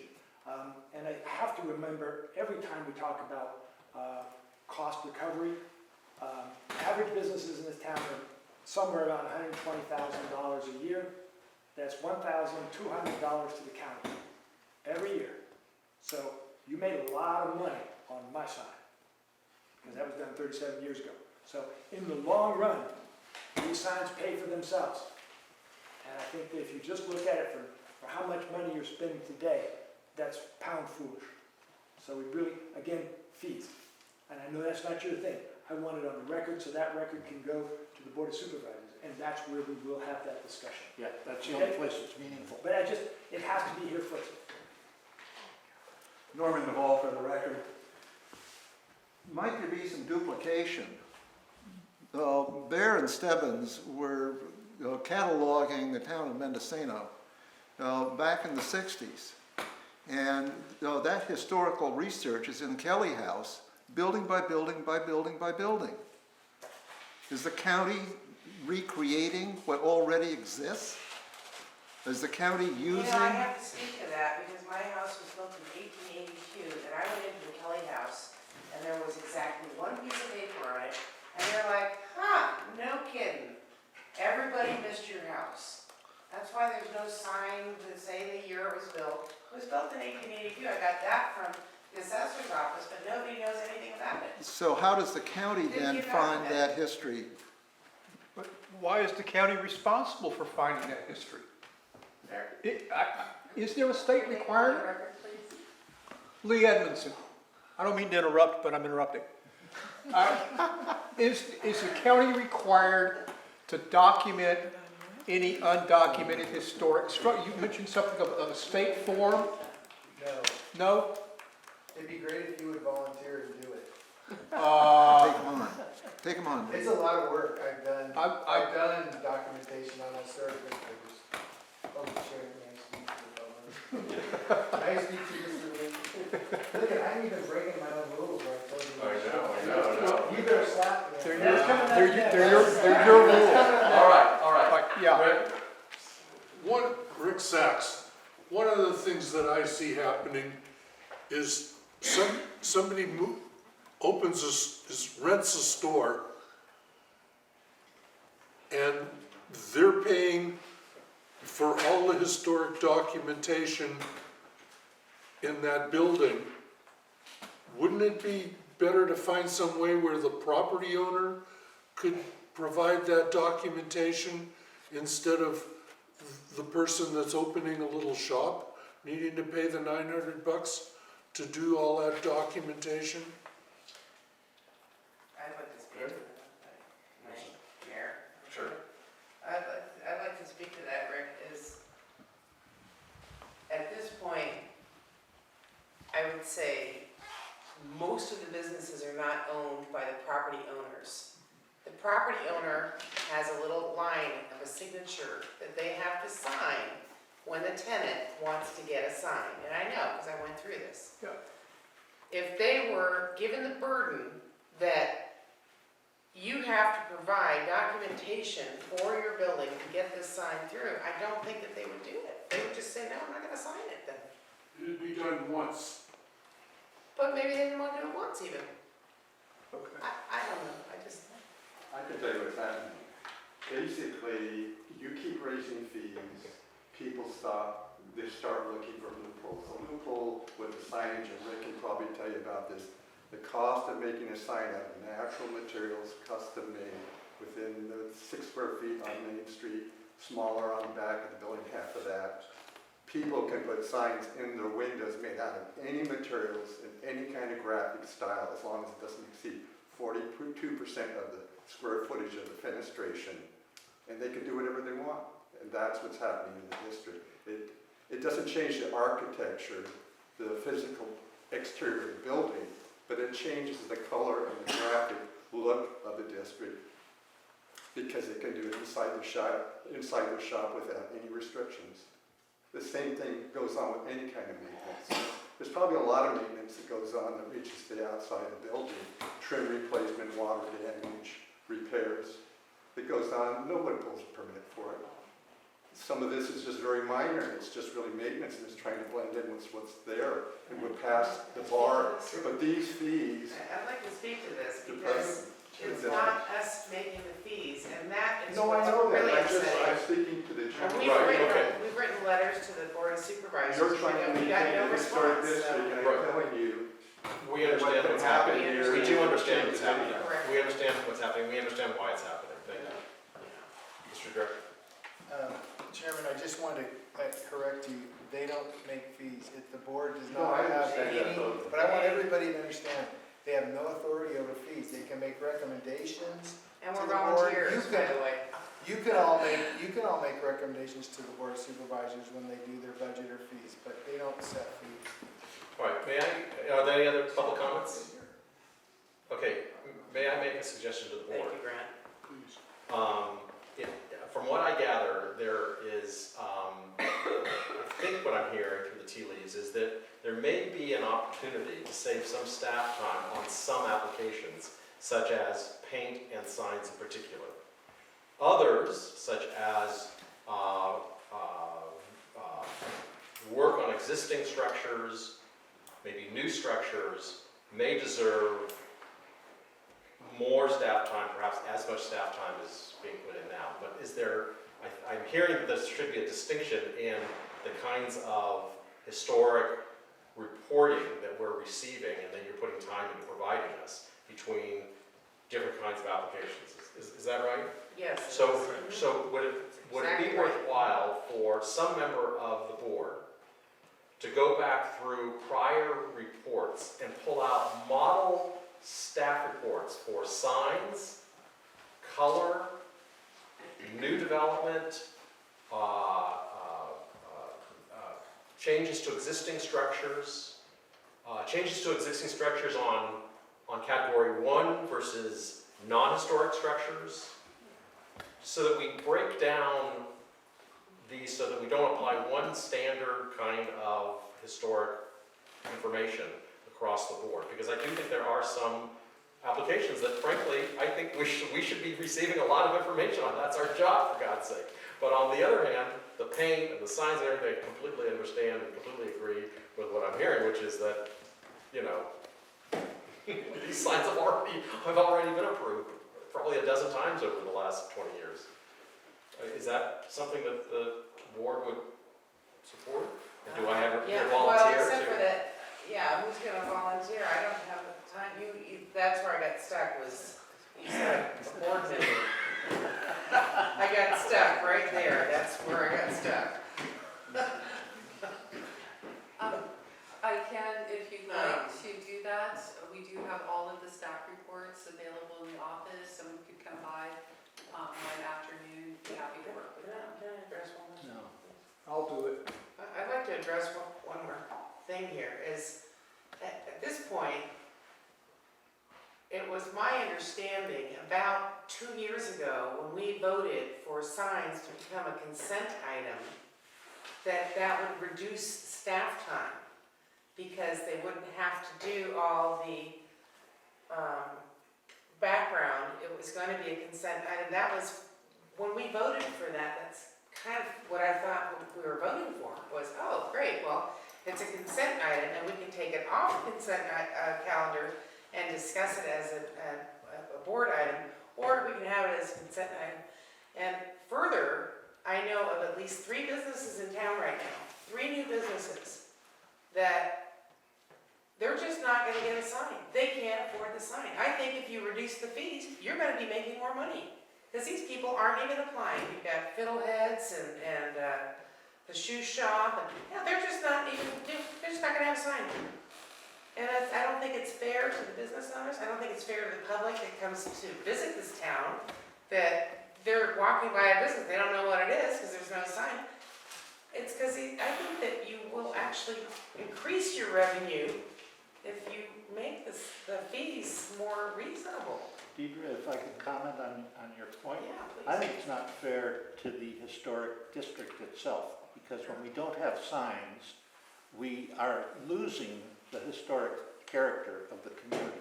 If you have signs in a window, as was talked about, that takes away from the historic character of our community. And the fact that people won't apply, again, because of I've fear. heard of a couple people who Because just I can't afford the understand. $650 fee. Yeah, That's more than the painting of the sign, absolutely. so.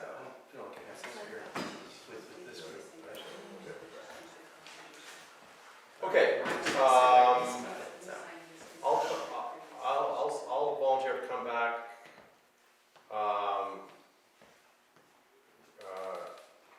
Not the next meeting, the one after that. July, with 4, 5, or 6 different kinds of typical project applications, and what the board can take a look at those and consider what should be included in them based on past reports. And again, if I could, so bring like a new building, bring a sign, new sign one, color. Well, yeah, actually, I agree. I mean, thank you, Jared. I totally forgot. 2 years ago, when we did the whole consent item for signs, I thought that the motivation was exactly that there would no longer be a necessity for, it's just for staff work, because they're on consent. They're on a Now, consent calendar. if we voted to take it off the consent calendar, we would need the information. But otherwise. Maybe not. Usually when we vote to take it off the consent calendar, it's because it's a naked lady or something. I mean, we haven't really had to take too many off. Well, it was yes, you know what I'm talking about. Tattoo. Right, tattoo. It was, that it was discussed. The spread eagle is what it was, or flying eagle, or whatever the tattoo shop was. But that was just because of the visuals. It wasn't because we needed to look at the history of the building. Right. It still doesn't. I really did think that when we moved it to consent calendar, I really thought, oh, great. This is gonna reduce the staff time because it's a consent item. Okay. I mean, right? Do we have agreement on that one? No. All right. Moving on. So, okay. 10. Can you update us on the fees too? Because. Well, can we just stick to the agenda?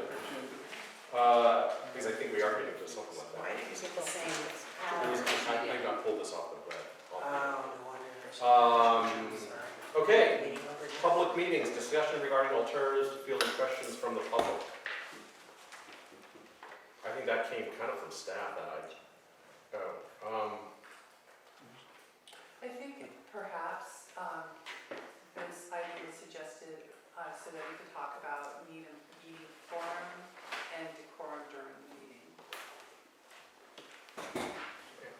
think what we have, And I think tonight you did a great job, and I blew it. Because one of the things, I run meetings too, just like you guys do. And, typically, you open the matter up, Rich Schultz, planning director, you then, you let the staff present the staff report summary, then you pull your applicant up, then you open it for public comment, then you close public comment.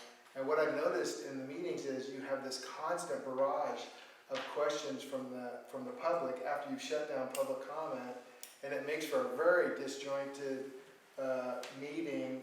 It's hard to track where conversations are going. I understand you want it to be like a community meeting too. I've talked to some of the members of the community about it and understand but it really makes for a confusing meeting for me. I've just never had meetings like that happen. And I understand what the motivation is, but it's not fair to you when you're trying to make a organized meeting, take all sides, but then it's not fair to the applicant either. It's not even, I read your rules of order, it's not allowed in your rules of order. So, I've got them right here, I read them. So, I was in my car, feverishly reading them. But anyway, I'm just suggesting it to make for a much smoother meeting, and I'm open, I love public discussion, I love the intensity of meetings, I really do love it, or I wouldn't be here. So, and I love historic districts too, we'll get back to that in my comments. So, anyway, I just brought it up it makes for a much smoother meeting. I hope you do that, but you run the meeting, Dan, or whoever's the chair here in the board, but it makes for a very chaotic meeting for me. And I know for Julie and Juliana. I understand chaos. name. This is different sometimes, because sometimes there will be knowledge from the audience, and it may be something that they know from past experiences, and the board member may not have known that. And so after you have shut off the public input, the board seems to go in a completely different direction. They start talking about things that are not facts as you know them. They're not facts as the newspaper has reported, whatever it is. And it's like to not participate in that is, we might as well stay home. And that's what basically happens. And I'm not saying that the audience is constantly trying to correct the board. It's just that when you start off with a simple statement of this is the plan, this is what he wants to do, and everybody says, anybody have anything that you think looks good to me, and then all of a sudden it starts going a different direction. And now you've given up your right to speak to that direction. That's where it has a problem for me. And, after they speak, you guys like to speak back. Yeah, I just, Harold Houghton, I'd just like to make the comment that the board is in fact governed by Sturgis Rules of Order, and Sturgis really does lay out very, very comprehensive and sensible ways for the board to deal with public comment and an orderly process in which to do so. And I guess I would just encourage the board to review that area of Sturgis, and as you're running the board, try to adhere as closely as you can to the rules of order that you're operating under. Lee Edmondson for the record. What we have progressively less and less of in this town is an institutional memory. And we don't have, we're losing people who remember back when. And to amplify on Ed's point, I'm looking at two gentlemen here, three gentlemen, four, been around a long time, have attended a lot of MHRB meetings and have a repository of institutional information. And I think it would be a disservice to this board and to this community to so rigidly enforce a formality as to prevent that institutional memory and judgment to be shared. We brought this up in the meeting that that we had with Director Schultz, and he agreed. This is our forum, and it doesn't run strictly on Amtrak time. And if we lose that flexibility, we lose the ability to be heard. And that's one of the things that got really frustrating years ago when people felt they were not being heard. And when people feel that they're not being heard, they either get frustrated and angry or they give up. So I'm saying keep within the rules with flexibility. You got to play it by ear. Just one last observation, Ed O'Brien.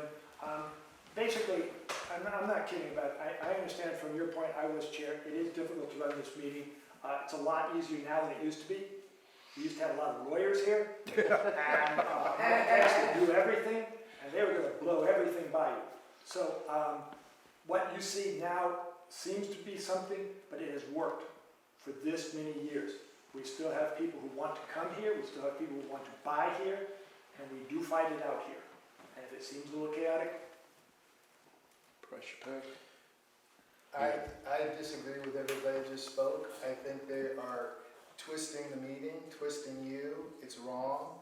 You should be open, and it's not fair to your applicants when the public can continue and to add comments. And I would really love it if Ed or Lee or Rick or any of the other people here that have the experience to please put in an application to be on the board.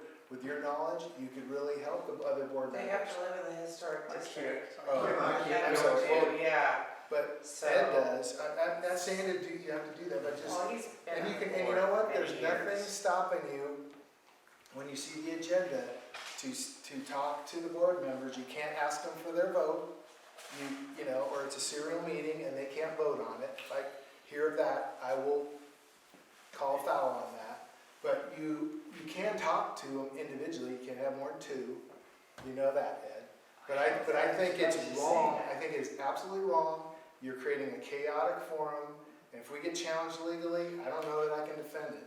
So it's not fair. You don't see it in any other, I've never seen it in 3 other jurisdictions. I've never seen anything like this before. Okay, let me just ask,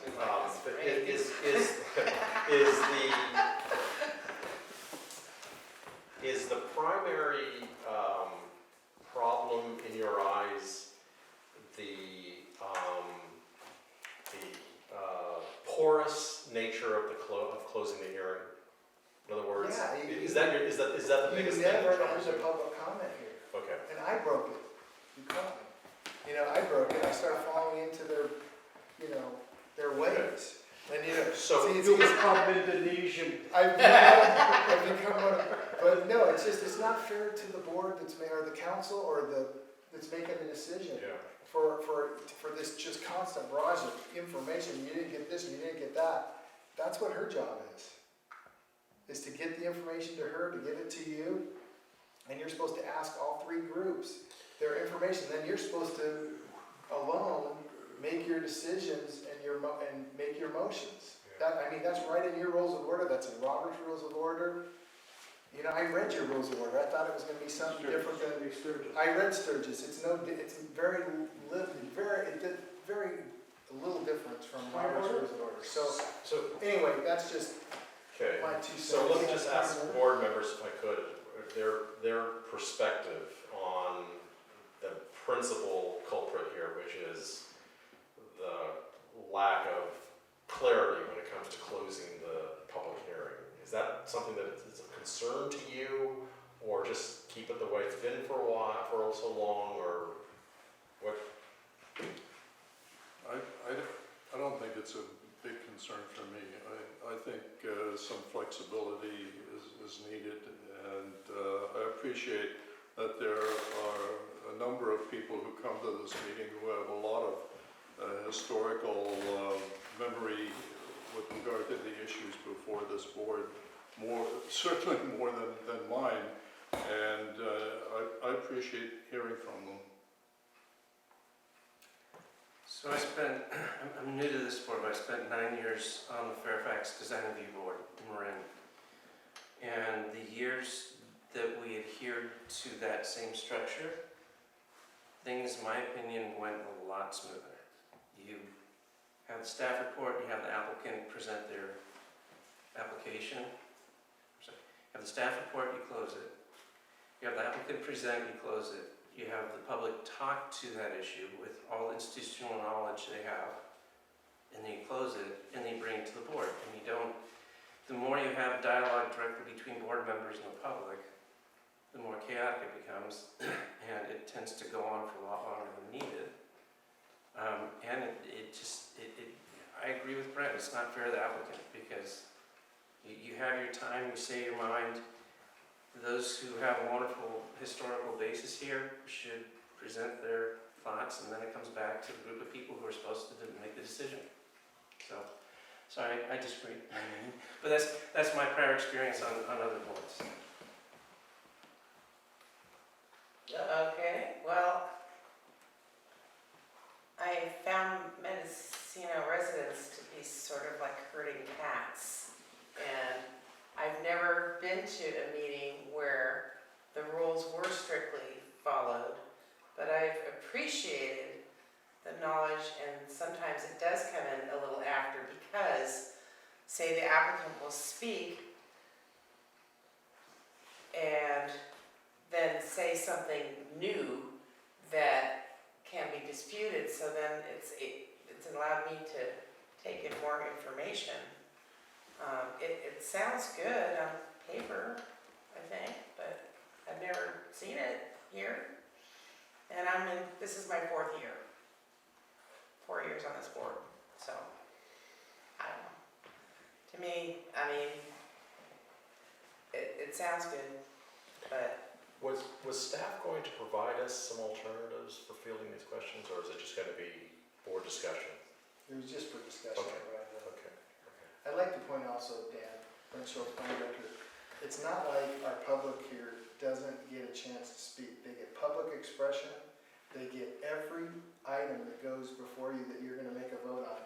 They get a chance to talk, but just this unwieldy, just flowing discussion, I just don't think it's fair to the applicant, and it doesn't follow any decorum for any other boards or any rules of order I've ever seen.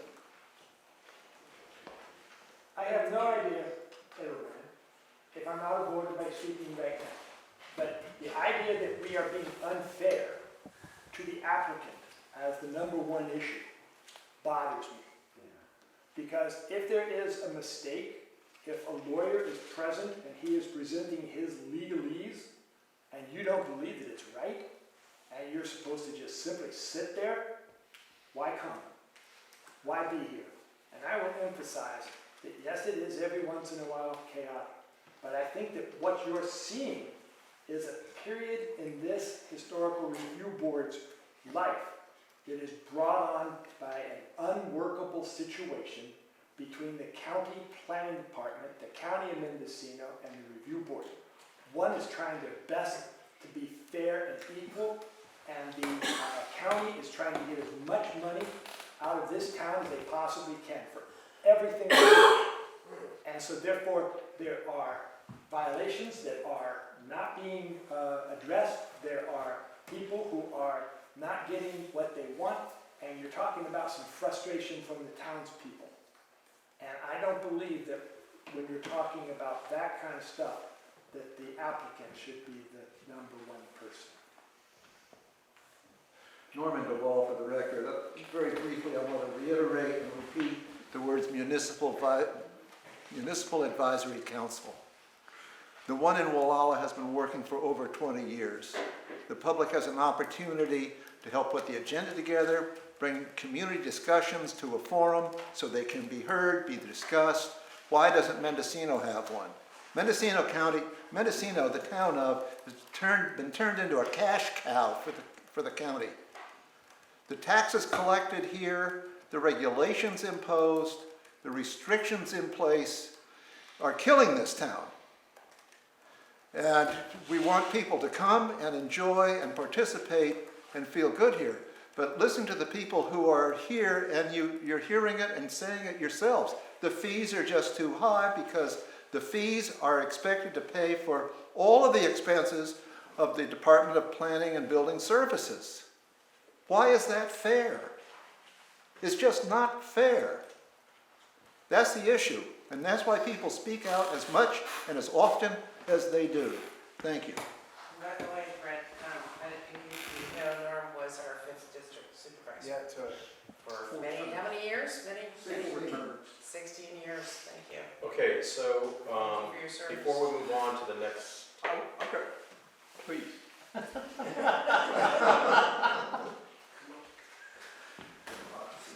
I was here when Robert Lee Edmondson, for the record.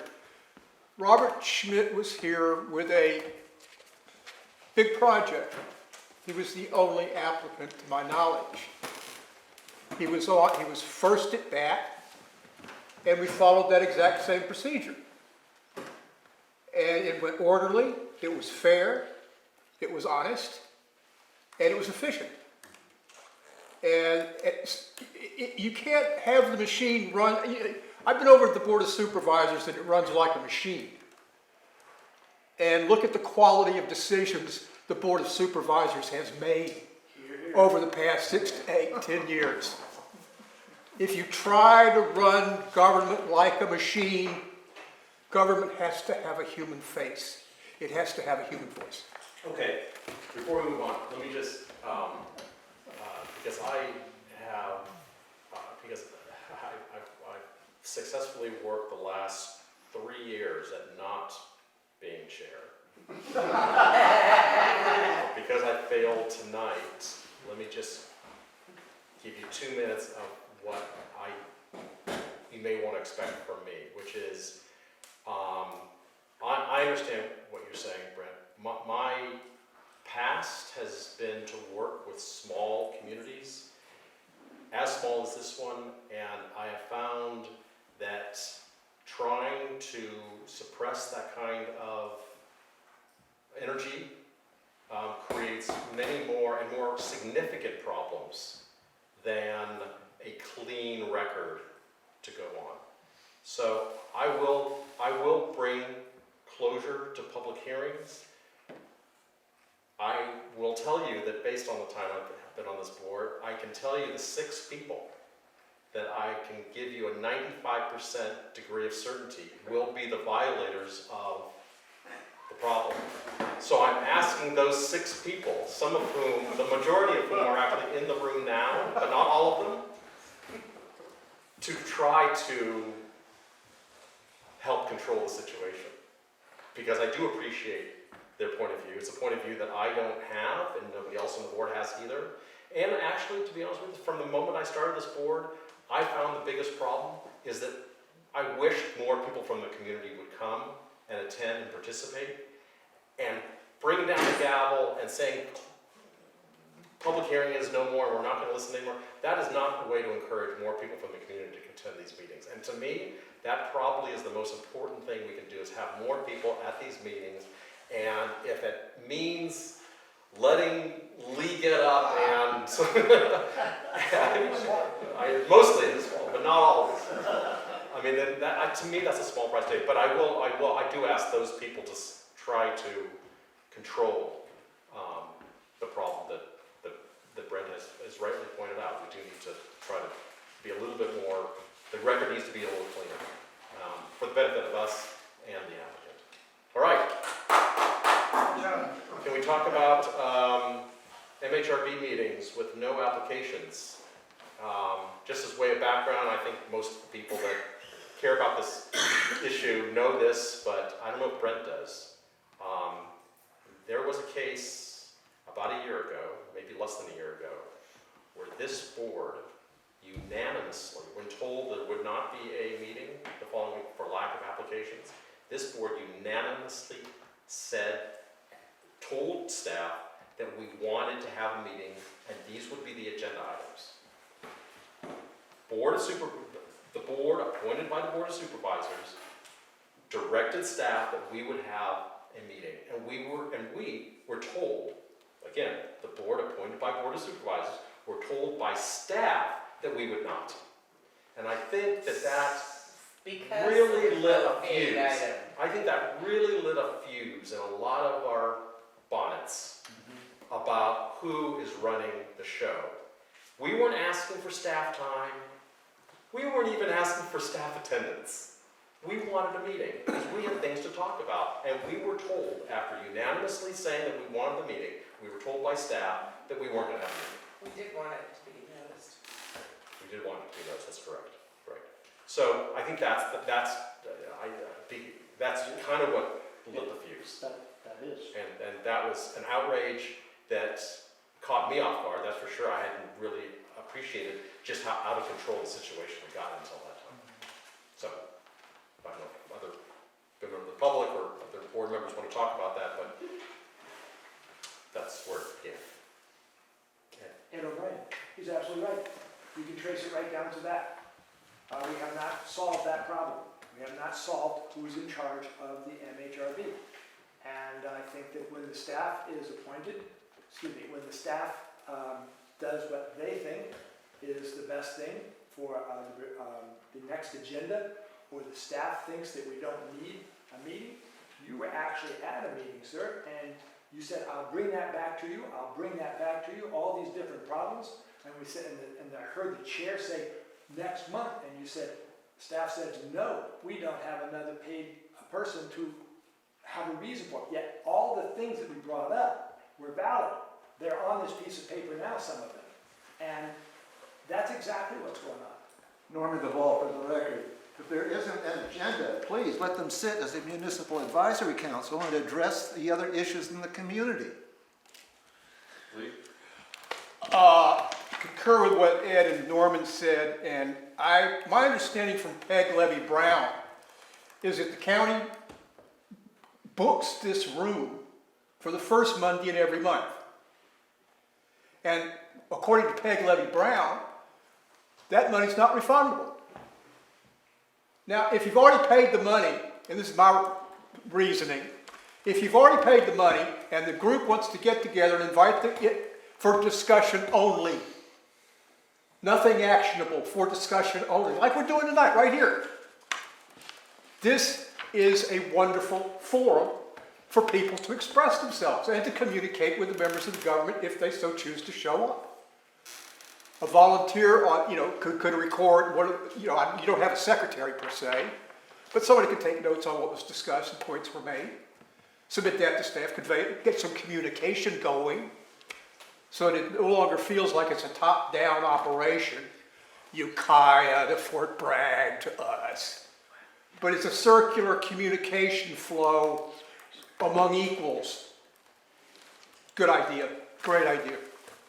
Yeah, I'd just like to make a comment in reflecting back to my years on the board and the 3 years that I was president of the board. I was never under the impression that staff thought that they could overrule or ignore the decisions and requests of the board. Staff was serving the board to provide the board with the necessary information and to record the minutes.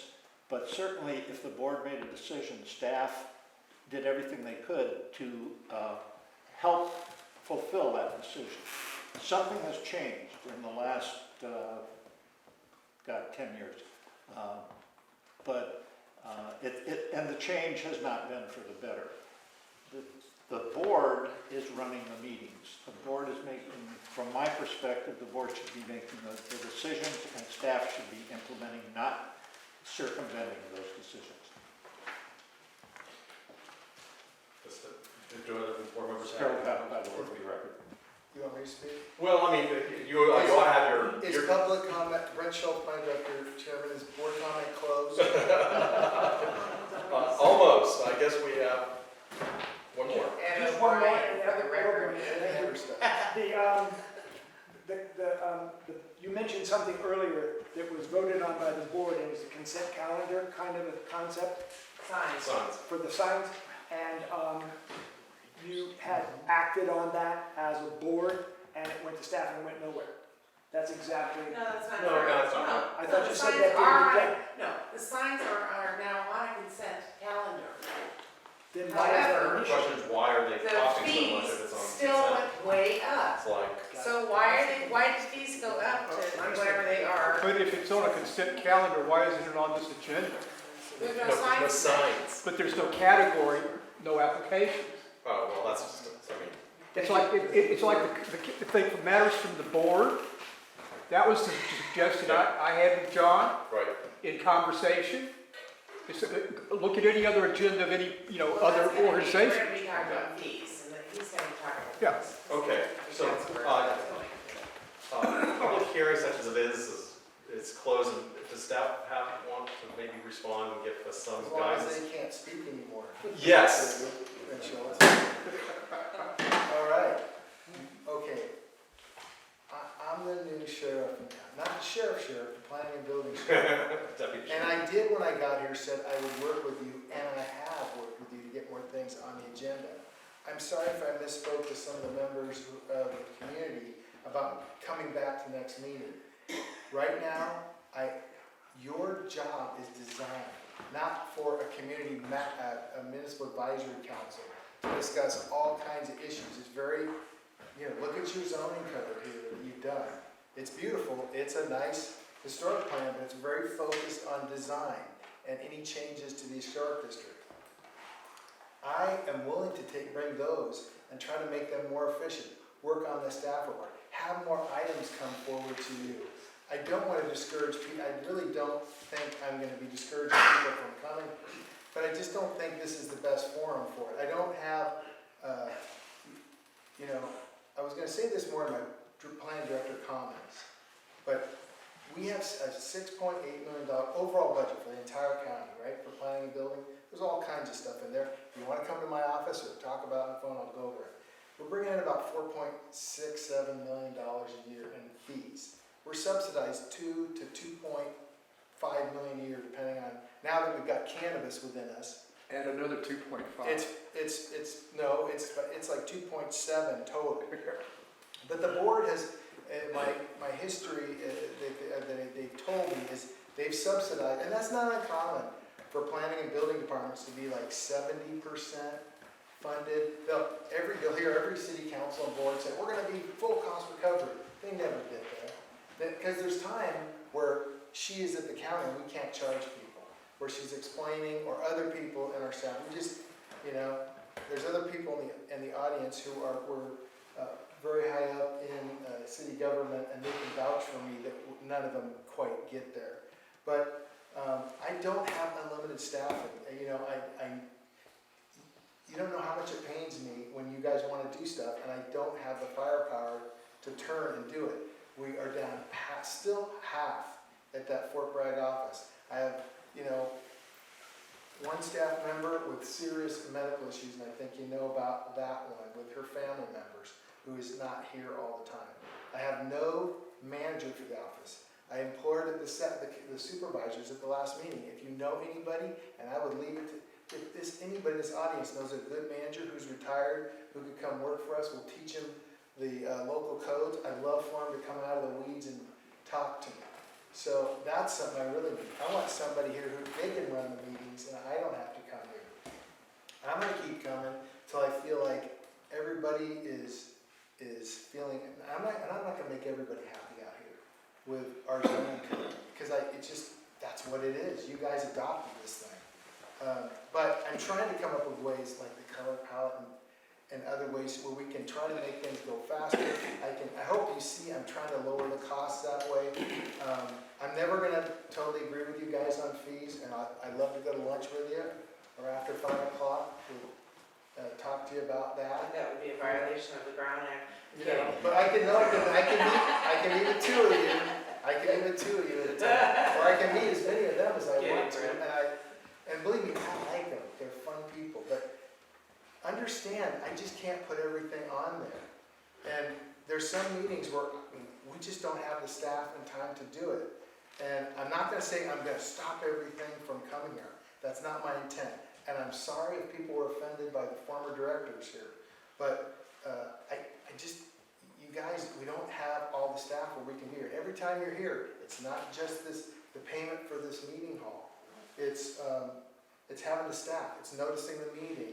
You know, I've got a whole admin team that does that over there, and they're tracking that. She doesn't do that. So there's costs that get involved with doing this thing. Maybe what you guys ought to look at is a map. You know, all it takes is the board approving a map and use this space. You can do it yourself. You have to, you know, you can do your own meeting minutes and discuss anything you want to discuss. It's it's set up, if you read that resolution, I'm working right now with Supervisor Hashik on the Covelo MAC. I've gone to 2 of their meetings, they're trying to set up their MAC. Maybe that's what, you can talk to Supervisor Williams. But that, taking this board and morphing it into it's almost like you want it to be a neighborhood council, and you're not a neighborhood council. I understand why you want to do it. Well, this is an unusual night, because all of a sudden we have all this, the report I got in the mail is abbreviated. I should have printed it out from the internet. But we have all these conversation pieces, we don't normally do this. Yeah. We're just trying to get things figured out. Yeah, and I want to keep talking about it until we get it figured out. But we're not asking that you want to do it without the support of staff. Well, you got a little problem. The zoning code says we're supposed to be here every time we have a meeting. So we're supposed to keep minutes. Okay. We're supposed to advertise the minutes. I see. Okay. So anyway, but again, not to belabor this discussion, I am going to work with you guys on agenda items. Julie is going to be working on that with the staff that are in Fort Bragg when the issues come in. If we don't have any items to discuss, I really don't want to have a meeting because I have to pay overtime for her. And I have to pay overtime for, I don't charge it, even though I can, I'm not. For my time here, I feel like as a director, that's my responsibility. But it does, and then if I have, I've got Trent sitting back there waiting to give you the code enforcement, we're paying for Is him this the too. time we can talk about the fees, or? I'm gonna talk about them direct comments. And there can be no comments from the public. Until after the meeting. Then I'll stay as long as they want me to. Okay. All right. I'm sure we got anywhere on that, but. Can we go to code enforcement update? Because I want Trent to give an update. Yeah. Is that okay? Great. I want you all to meet Trent Taylor. He is our code enforcement manager. I'm really, Code enforcement manager. before I got here, I had 35 code enforcement officers, and I have five. I have 5. And Countywide. I had 48 square miles, and I had 35, and I have 3,500 square miles, and I have 5. I was like, how are we gonna do this, Trent? But Trent does a great job, and I'll turn it over to Trent to kind of give a summary of the program, the supervisor's goals and objectives, and a little bit about what he's seeing in your community on code enforcement complaints. Okay, so thank you, board, for having me. Trent Taylor, I'm the code enforcement interim manager for code enforcement in Mendocino County, working for Brandon Planning and Building. A little history, I wanted to give just a brief history on what's happened over just the last 3 years in code enforcement. I've been involved there since 2015, and we started out when I came over to the county to do some analytical work for the director. I retired out of local government. We had 2 code enforcement officers inland and 1 on the coast. That was it, 3 for the entire county. One of those was Angie Hamilton, which some of you probably knew. Angie, would be in Mendocino a lot. She lived on the coast. She was out of the Fort Bragg office.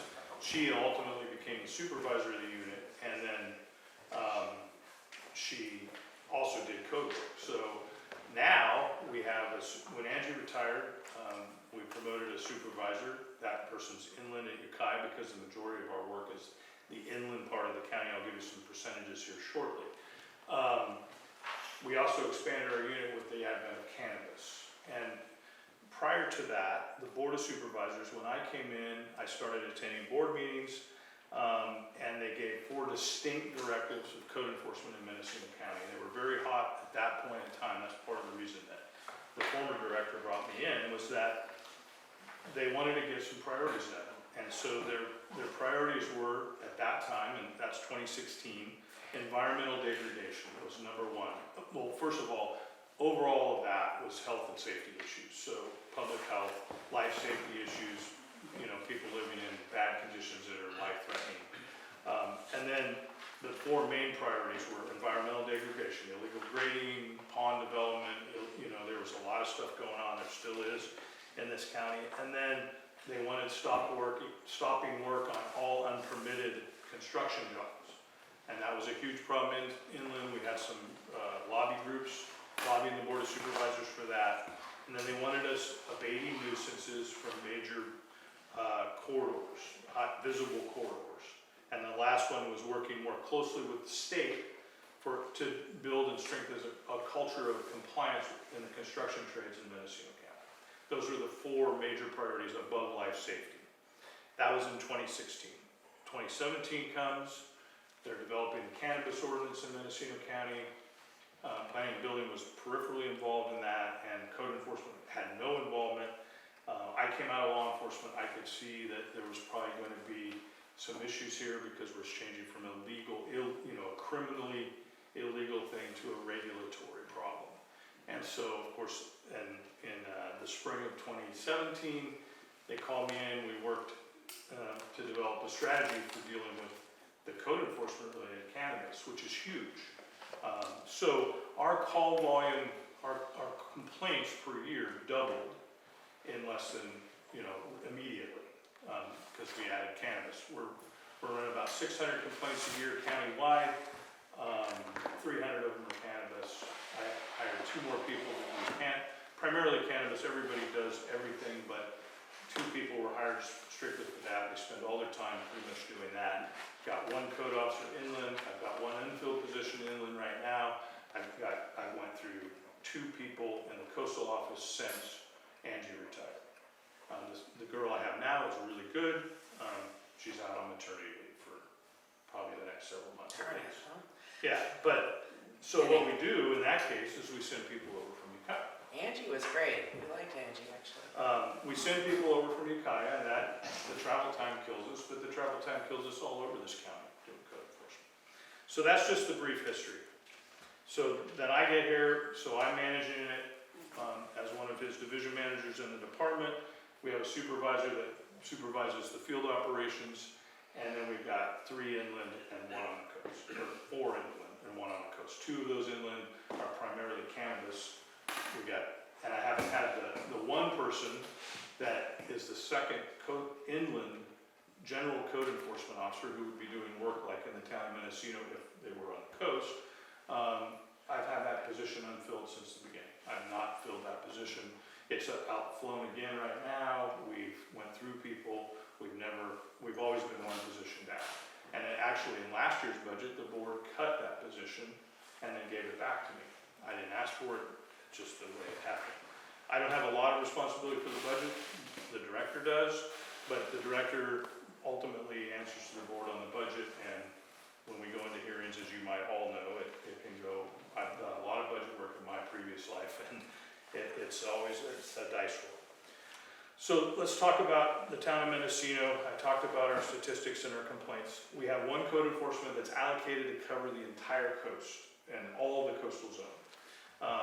And that is about 1,300 square miles of our entire county, which is about 34% of the county. The town of Mendocino itself is 7.2 square miles. That's about 0.5% of the entire area that person covers, or the entire county. The primary complaints we receive here in the historic district, and in the coastal zone. Coastal zone, a lot of coastal development without permits. That's our big cases. We have some really big cases, and then the second is substandard housing. We've got some huge cases going on right now. We just lost a life in one that we have noticed, and we're going to be hopefully taking that to court in the next few weeks. These take lots and lots of time, lots of investigative work to prove, because the burden is different than criminal law. We have to go and do deep dive inspections with lots of resistance, court orders, a lot of regulatory due process that, in my former life in law enforcement, I didn't have to deal with that much. So in the town of Mendocino, the primary complaints we get are unpermitted construction, but that's not the number 1 complaint. That's just the ones that we most frequently deal with. And then the other ones are things like signs in the windows, sandwich board signs on the street, parking issues, and that sort of thing. And I'll break that down here in just a sec.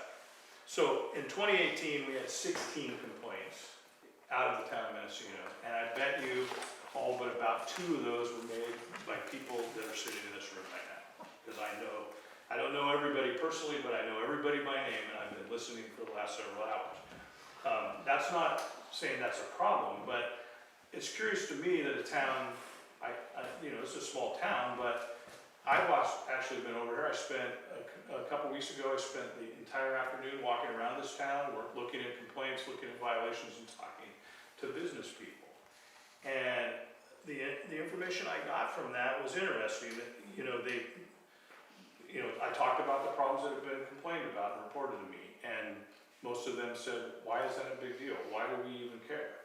I mean, because we don't. The town was vibrant and running. Just conveying what I heard. I'm not making a judgment on that. So we got 16 complaints in 2018, the calendar year. 4 of which we did administrative enforcement action on. That's where we either issued citations or notice of violations and ultimately got compliance. And the other 12 were resolved because we interacted with the people and they came into compliance by either coming in and doing a permit for MHOV, or they didn't need one, or there was some other circumstance. 2019 to date, interesting, we're halfway through the year, 16 complaints. And most of those came in over the last 2 months. 4 of which we've taken administrative enforcement action to gain compliance. And then 11 we're investigating currently, and we may end up closing some. We're having some difficulty. One of the things that Angie told me, because I worked directly with her doing analytical work when I first came in, is that she would spend some time down here and go around and she'd get compliance for people putting sandwich board signs out. And there's a lot of them. I drove through the town before dark tonight before I came to this meeting. I do that every time I come over here. And there's a lot of them. And there's some of those people are people that you all know. Some of them are people that maybe you don't, but it seems to me everybody kind of knows everybody here. We can go tell them to knock it off, and they take the signs in, and then 2 weeks later, they're all back out again. And I don't know what the solution to that is. I can't, is it fining all your business owners for putting the signs out? I don't know. We need to talk about that. So there's some issues, some of these more minor issues, when I'm dealing with life safety issues and the Board of Supervisors' priorities, that some of these things, we can only devote so much time to, but I will come, when we're here, we will come down. If we get something, if somebody's doing active construction without a permit or without MHRB approval, and we get the call instead of like 2 or 3 weeks later when it's already happened and it's done, and somebody calls and says, this happened and I got nothing to compare it to, but we'd rather catch them in progress, and we will respond to that. I'll send somebody from Ukiah right now while Gretchen's out. Not a problem. So over the last 2 years, the breakdown of types of complaints in the town of Mendocino are: the highest number of complaints has been for sidewalk or other types of business signs. That's the #1 complaint in this town that code enforcement gets. The second highest is for aesthetic issues unique to the zoning historical district. Somebody painted a door the wrong color.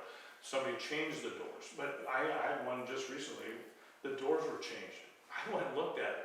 I don't know what they looked like before. I don't know what they compared to what, and when did it happen? No information, just the doors were changed, and so that was a problem. And then the other ones are for land use construction issues, and we've been really successful in noticing and getting compliance on those. We had the guy, some of you may know, the person, I don't know his name, was putting horses where he's not supposed to have horses in Zone A, and he bucked us. We ended up citing. We ended up going to the mat on that one, and he removed Was the that horse. here? Yeah. It was in Mendocino. Yeah. Yeah. So, when people don't, we have methods to make people comply, but the first thing we always do, is work with people to get them to comply. And so some of these more challenging minor issues like that, I realize that they're not minor to you, and I don't have a dog in the fight if somebody's got a beer sign in their window that lights up at night. But that is technically probably not allowed by the code. But how much time what are we supposed to do? How do we stop that when people, I can go make them take it down, and then they'll put it back up in 2 weeks. What do we do with that? Those are considerations that I have to look at in the scheme of my people covering this massive county with 5 people and trying to solve problems. One of the things I want to add to code operation here in the county, it's totally, and I know you said it, it's totally reactive. It's not it doesn't really have any proactive parts to it. We get calls, I call them my little code enforcement volunteers. And it's amazing in this county how many are out there. Not just here in town, they're all over the place. You'd be amazed the calls we get. They're grading over here in this canyon. And we go out there, sure enough, they're improper, and they just changed the whole stream, riparian stream bed, and diverted it up into a pond. And we got Fish and Wildlife involved and Water Board, and it's quite a process to get them for him to get compliant. You know, as much as I know people like us to take away people's property rights, we can't. We have to go to court and get court orders to force people to do things. And one of the things I'm proud to see here that under Trent's leadership, he's gotten an attorney. Now, they didn't have an attorney for him to work with on these cases. I had 3 to 5 attorneys at all times in the operations I was at in the past. You need them to go to court and get authority to make things happen and done. Now, maybe not on a sign or anything like that, but he does have some legal backing now, and he's looking at other things he can do to get more resources. But, you know, I heard this from a director one time. They said code enforcement is that operation. The people that called hate him because they don't think they're doing it fast enough. And the people that get called upon hate him too, because they don't want to deal with the code violations. And we're all wondering why Trent isn't getting done quicker. You know, and he just can't trample on people's property rights. And he's got a very good record so far. And I'm proud to say of just going out and talking to people and getting them to change. But we do have, you know, and we've seen it here. We've had people, inappropriately starting work and doing things. And again, we will send somebody out, and get them to come and look at them and write them up if we have to. Hopefully, we'll just tell them and they'll respond. The best time to call us or complain is when it's So happening. now, I've got a question. If you saw something and it went up really fast, and all of a sudden there's something new, it's in your neighborhood, I'd rather investigate. should you even as soon as bother? I- Maybe not even bother. That's what I'm I'd rather well, if we're gonna look at that, I'd rather look at it as contemporaneous to the act as possible. And Trent, how would you like people to contact your office what are the ways they can contact you to put a complaint in? We have a complaint system on our website that you can fill out a complaint, and it comes directly to mine and the supervisor's email. We process those every day. You can call the office, you can email me directly. Most everybody at the county's email address is their last name, first initial. Mine is taylort@mendocinocounty.org. And that's the best way. The worst way is to email Brent 10 things in a list, and then he gives it to me, and then I Yeah, but I told him to do that. I know, but that's the worst way. See, he's mad at me. I'm not mad at him. I'm just saying that people do that even when you didn't tell them to do that. I know. And so that doesn't, I have a system, and we try to do everything in code enforcement strategically in this county. That was not what was going on before I came here. And I'm not saying it's because of me, it's because we developed a system, and that we can handle the volume, and we can handle the response based on the priorities that the Board of Supervisors has given us. We are, like Brent said, we're 100% complaint driven. We are 0% proactive.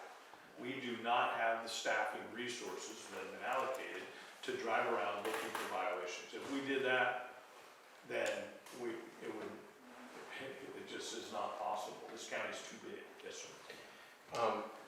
This board sent a letter to the preceding acting planning director and board of supervisors, and having to do with enforcement and fees and how they're related to each other and cost recovery. And one of the points of the letter was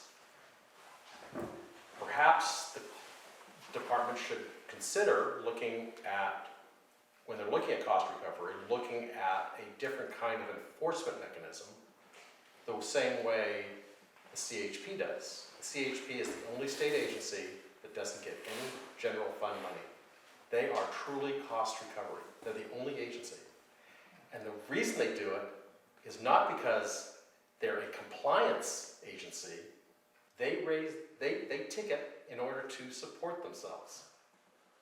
Now, there's a lot of compliance that goes into it, but as you know by driving down 128, they're far from compliance. My question to you is, I understand that this is a decision that would have to be made before the supervisors, but from a programmatic level, the work you have to do day in and day out, what problems do you see if the Board of Supervisors said, you know what, not such a bad idea, MHRB, why don't we have an enforcement process in the town of Mendocino where you guys come in and rather than spending a month, 3 months, 6 months, a year to get compliance, you ticket them. So that if somebody, for example, has an unlawful sign, let's say 2 unlawful signs on their property, instead of sending them a letter saying that you have 10 days to take it down, blah, blah, blah, basically it's, you've got an unlawful sign, we saw it ourselves, you have 1 day to take it down, which is about 23.5 hours longer than it's needed to take that sign down. And if you don't, it's $100 a day. We don't care if you leave your sign up. You can leave your sign up, but it's $100 a day. $100 a day. And you know where that money's gonna go? To help reduce fees. Here, here. What would be the problem? What would be the again, the programmatic problem? I know that Board of Supervisors have a big nut to crack there in terms of getting to that point. But do you see a problem Well, with using? the idea, I don't conceptually see a problem, but I do have experience in this. I ran a small parking district, and the parking district over time, it was a preservation district basically. The money that was generated from parking was supposed to go back into keeping the district vibrant, the business district vibrant. Over time, the fees for they polled, the community polled and got no parking's free. So the 100% of the program revenues came from people violating the law. And so when I left there, it's still going on today, 100% of the, and so all of a sudden, if we're very effective at enforcement, our revenues will go away or diminish. With the highway patrol, a little different, you're right. I don't completely buy that they are not at all general funded, but, and I do know a little bit about that. So, but anytime you're using the fact that people violate rules to fund something 100%, you're better off not being effective at enforcing it because then you could go out and get fines and all this stuff. But the idea behind fines is a deterrent. And so what we're finding now, 3 years into our new program, we created a bunch of new laws that allowed us, we didn't have administrative citations 2 years ago. We created that. We didn't have a lot of these mechanisms to do things that we have now. And what we're finding is the word is getting out that, hey, when we come after you, we're coming hard and it's going to cost you potentially a lot of money if you don't go along with the program. I agree with what you're saying, but unfortunately, we have to do some significant law change for the town of Mendocino. Because all your rules are based on the zoning code. And in California law, in order to enforce code enforcement for a zoning violation, you have to give them a 30-day notice to correct. So in the sign instance, they take it down, they complied, they put it back up. I can't just go sign them again, 30 days, it's a game. So perhaps a law, I'll talk to my attorney about it, perhaps we can have an exception for something. We had that kind of exception in the zoning code for the things unique to the historic district, something of that nature. I don't know if it's possible. Then perhaps we could do that. And perhaps we could generate enough funding if the board would allocate a position to do that work, even part-time. Anything's possible. But I don't make personnel. No, I'm just asking what the programmatic issues you see. I can make anything work if I have the resources to do it. Can I ask you, to speak about what is the process right now? So if you get a complaint, here comes the complaint, what happens next? You go out and you look at it. We go out and look at it and talk to people. It's, okay, and then then you talk to them, and then what, a letter goes to them? No, either we issue them a notice of violation or we don't. We don't do letters anymore. That's ancient history in Mendocino I didn't County. know that. No, we issue notice of violations, and there's a 30-day notice to correct as required by state law and our county ordinance. And if you don't comply, then you get a citation for a zoning or building So violation. does that go to, say, the business owner, or does that go to the property owner? It would go to the property owner. The property owner. Absolutely. So if you're renting a business downtown Mendocino, the property owners are, that's the only person I can hold accountable. I could cite probably, I could notice up and cite the renter, but I have no leverage. Because if they don't pay and we fine them, the only leverage I have is on the property. So why do we have these enforcement actions that go on? I'm not exaggerating here. They go on for 6, 9, Years. 12 months. Yeah, I've got a list years ago. I'll give you an example. 2 egregiously unlawful signs over on Rotary Park were up there for a year, When was that? starting in February of last year to February of this year. Did you make the complaint? Yep. You made a complaint. Well, I took a picture of it, I sent it in. To who? I never heard of You that. filled out a code complaint form. I don't remember. Yeah. But they did take it down. After a year, that's my point though. After a Success, Dan. That's good for Well, zoning work. what I can say is we're working on our efficiency measures to get people to comply quicker. That, I've only been doing this a couple of years. Yeah. But if I could add to this, because I did it for 17 years before getting it. The courts right now are really coming down on cities for punitive fines on code enforcement. A lot of cities were, and I will admit, I got kind of punitive on stuff, and the court slapped us and said, that is way beyond what the violation was, and so they've pulled, people have had to pull back on some of the fines, but they are still collecting fines, but then you gotta collect it, and the problem is sometimes people skip it. Yeah, but You know. his question was compliant. Why is the sign still up? I didn't even know about it. That's not in the 16 things that I talked about, because I pulled all 16 logged in complaints. Before I came here, they weren't even logging in complaints. So, you know, there could have been 100 complaints made here and nobody, I would get a call from somebody and say, hey, we complained about this and we're really frustrated because nothing's happening. I go, where's the complaint? They didn't track it. Nobody tracked it. We track every complaint in this county now. And that's why we can deal with it. But we have to be careful on those fines, and you and Mike are tracking that. Right, but if I go out and tell somebody to take down the sign, first I gotta find the person responsible for it. I don't know this situation. If it's a park or something, you It's the know. Rotary Club. Right. They're everywhere. How do I hold the Rotary Club accountable? They have a president and a board. I know, but you know, that's not like, that's a pretty arm's reach relationship. Actually, they own the property. I got it. I I'm can gonna tell talk, them that, I'm gonna but- talk to him after this meeting. Sure. And I agree that, A year. yeah, Lee, I'm doing that. I got cases that, And these, not small signs, big signs. yeah. 2 of them. Well, there's a lot of signs in this town. I'm really confused because I don't know when it changed. The code enforcement rules that I have from 2012 was a completely different, It's completely changed. it's completely changed. I'd like to get an update on what the new thing is, because this is, you know, if you're in violation, you'll be issued a notice to appear citation, No, you're assessed by the courts. See, this is the thing, it's really nice that you're here to talk to us about it, but this is what I'm going on, because this is all I have. I'd like to get a current, can you get us, the board, a current I copy just of? told it. We talk to We- people to get compliance. If they don't comply, we issue them a notice of violation. And if they don't abide by the notice of violation, they get a Do you citation. have something in writing? But Do you does have it a policy- go on policy a written? lien? There's no policy in writing? Wow. Wow. I think I'm gonna be a I mean, at lawyer least for these this, people. this one was like, at least in writing.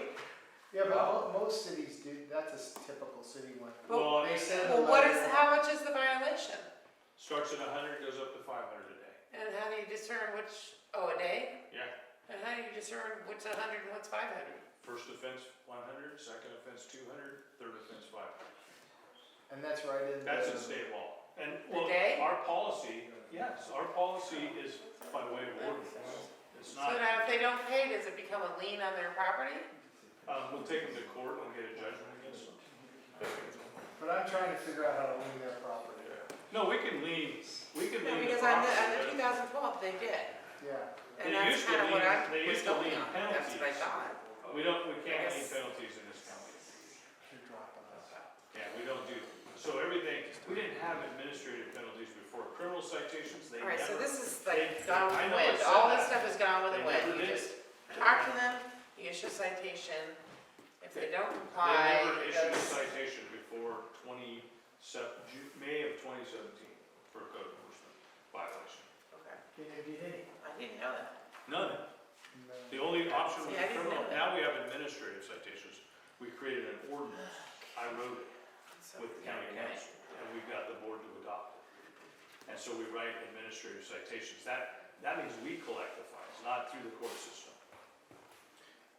Can I ask a question? Sure. Since you're doing very well, I thank you very much for your time, and I'm sorry you're so late for our talk.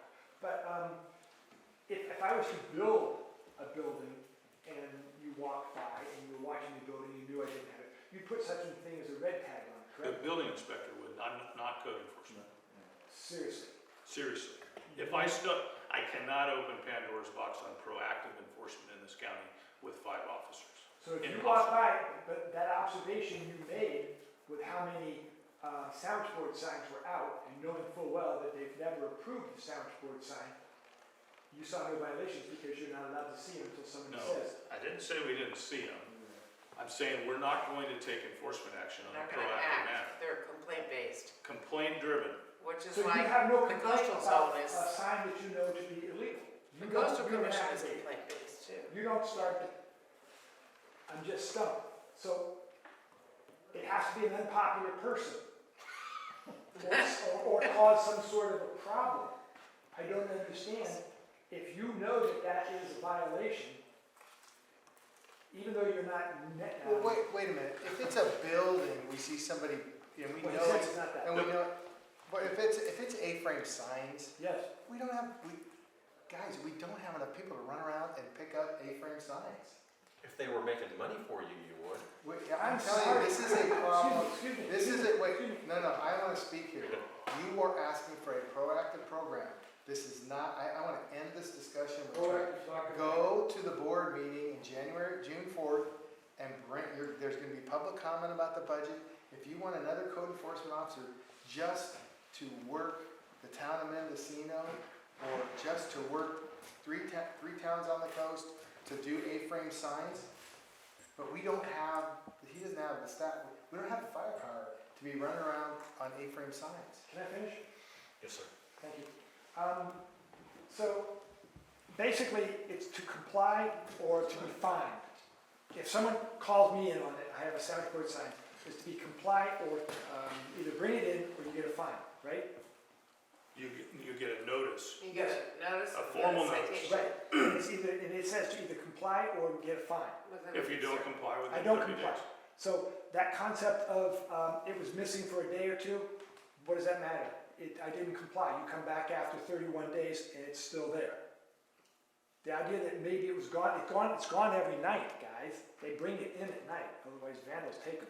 So I don't understand why that, you give me 30 days to take it in or I get a fine. So we'll work on that. Let me comment, please. Yes, please. I get what you're saying, and you're not understanding what I'm saying. If I issue you notice of violation for your Right. sandwich board sign, Right. and you take it in, and 2 months later you put it back out, I'm not talking immediately. That would be not very smart for you to do that, because then you wouldn't be complying with the notice.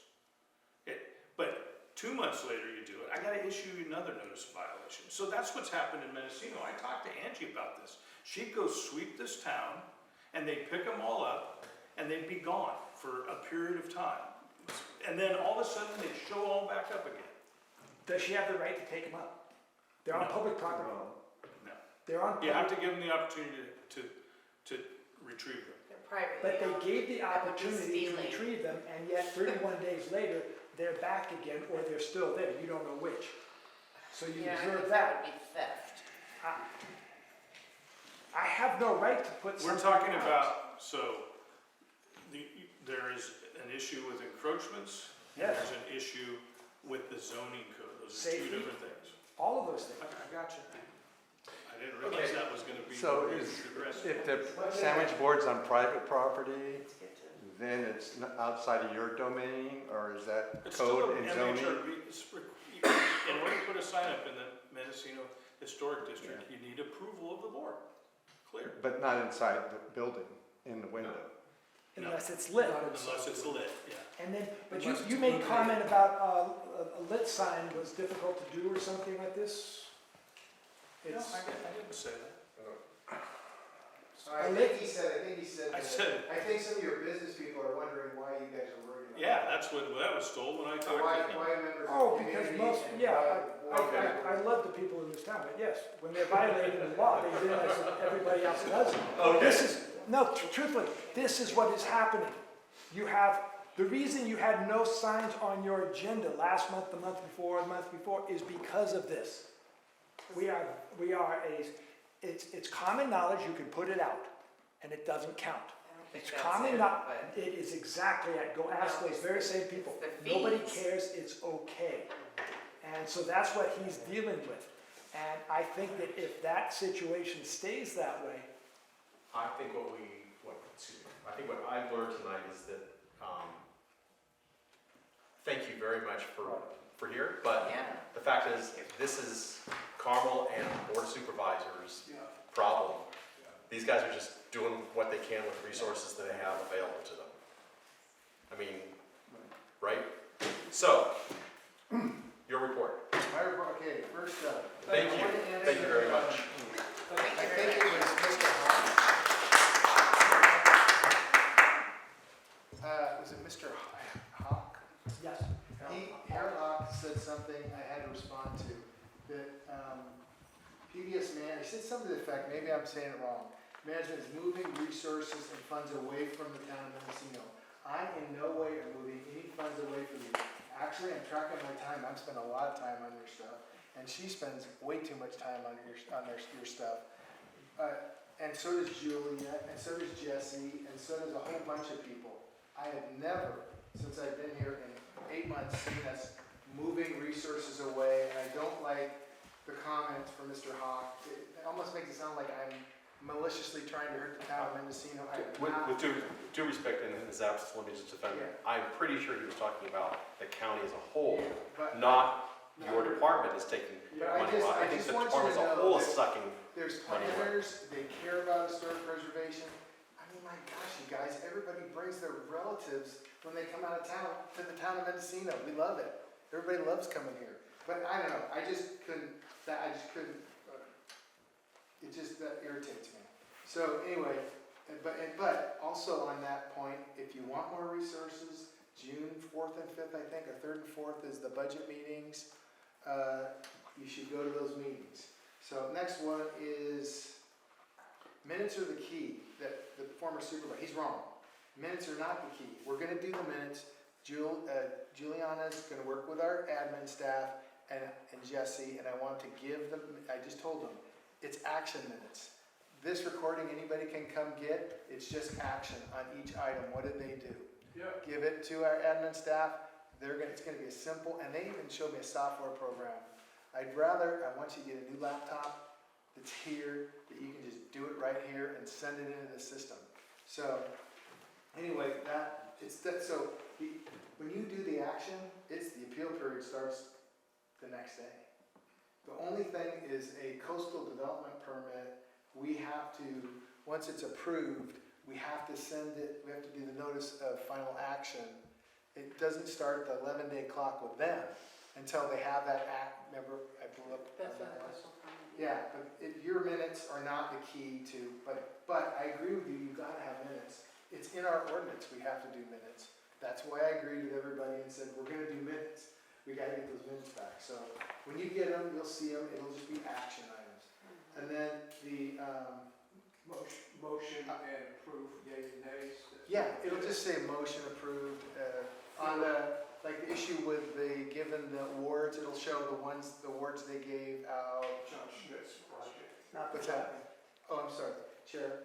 And not supposed to talk to you, Lee. Can I I'm not ask a supposed question to- about that though? No, it's not open for comment. Okay. Okay, can I keep going, Chair? The next one on Anderson one, oh, no, I just wanted to, did you get, Lee Edmondson handed out some correspondence? No, Did you get that? no. Between Yes. whom and who? He asked me if there was correspondence, and he sent something in. Oh, this, was that, I didn't know. Yeah, I just want to make sure. Oh, yes. He has, you might want to look at that, so for the next agenda, we can talk about some of those things. Right. You'll be shocked, I have an opinion on some of them. And some are positive, some are negative. Some of them made it into the agenda. What's that? Some of them like comments. Now I'm supposed to Yeah. talk to him, Brett. Anyway, I'm not supposed to talk to you, Lee. Okay, and then, let's see, what's the next one? Why no multiple applications? We're not, we're not getting a lot of use permit applications. Julie and I were talking about that. Like, I don't know if it's the economy's slowing down or what's happening, but I'm not getting a lot of items for you. We're not getting a lot of major, like the planning commission is asking, hey, why haven't we had meetings? And it was, I'm getting a bunch of zoning administrator and coastal permit administrator items.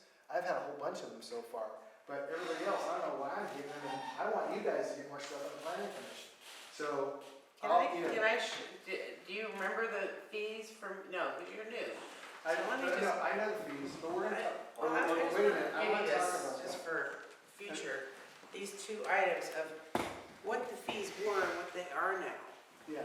So just look at the percentage And I rate. wanted to talk about the fees too, just so you know what you're up against. Because this is something, And you when I can got see, they here. went from $290 to $1,000. Yeah, well, this was in 2018, they hadn't changed the fees in 8 or 9 years.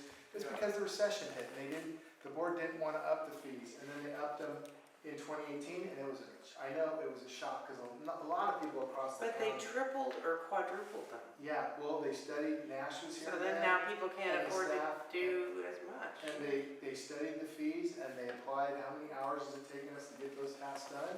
This is a common, the Nexus, studies you do.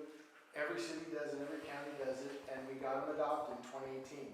I just went to the board on April 23rd and got the fees adopted for cannabis. They were all upped. And and planning building fees were approved at the same time. So those all fees are in place. I forget how much they went up, but I can get those for you. No, I understand there's a lot Can I of just people ask going two underground questions? now because of the cannabis, but that's a whole. Yeah. Can I just ask two questions? Yes, sir. One is, did you say that the planning commission's applications have dropped also? Our dropped way, our first big meeting is going to be May 16th, and we've got like 6 items on there, mainly a bunch of towers. Okay, can I ask my second question? Did they have an increase in fees too? When we did? Well, their fees were changed back in 2018. When ours were? When ours were. Yeah. They were tripled. There you go. Well, there you go. Everybody This is can't pattern afford it recognition. anymore. We used to have Come on. 6 or 8 We're the applications. booming every day. economy here. There's all kinds of reasons why. people No, don't we used to do have 6 or 8 applications in every month that. because the fees were, look at the thing, they were $290 It's and they not a went to coincidence. $1,000 for a minor use. Well, That's a we don't- huge I jump. don't agree with you. Let me keep going. Okay. The next one, I want to talk about the budget. What you're up against on the cost for our operation, it's 6.8 million a year. We're bringing in about 4.7, 4.8 million.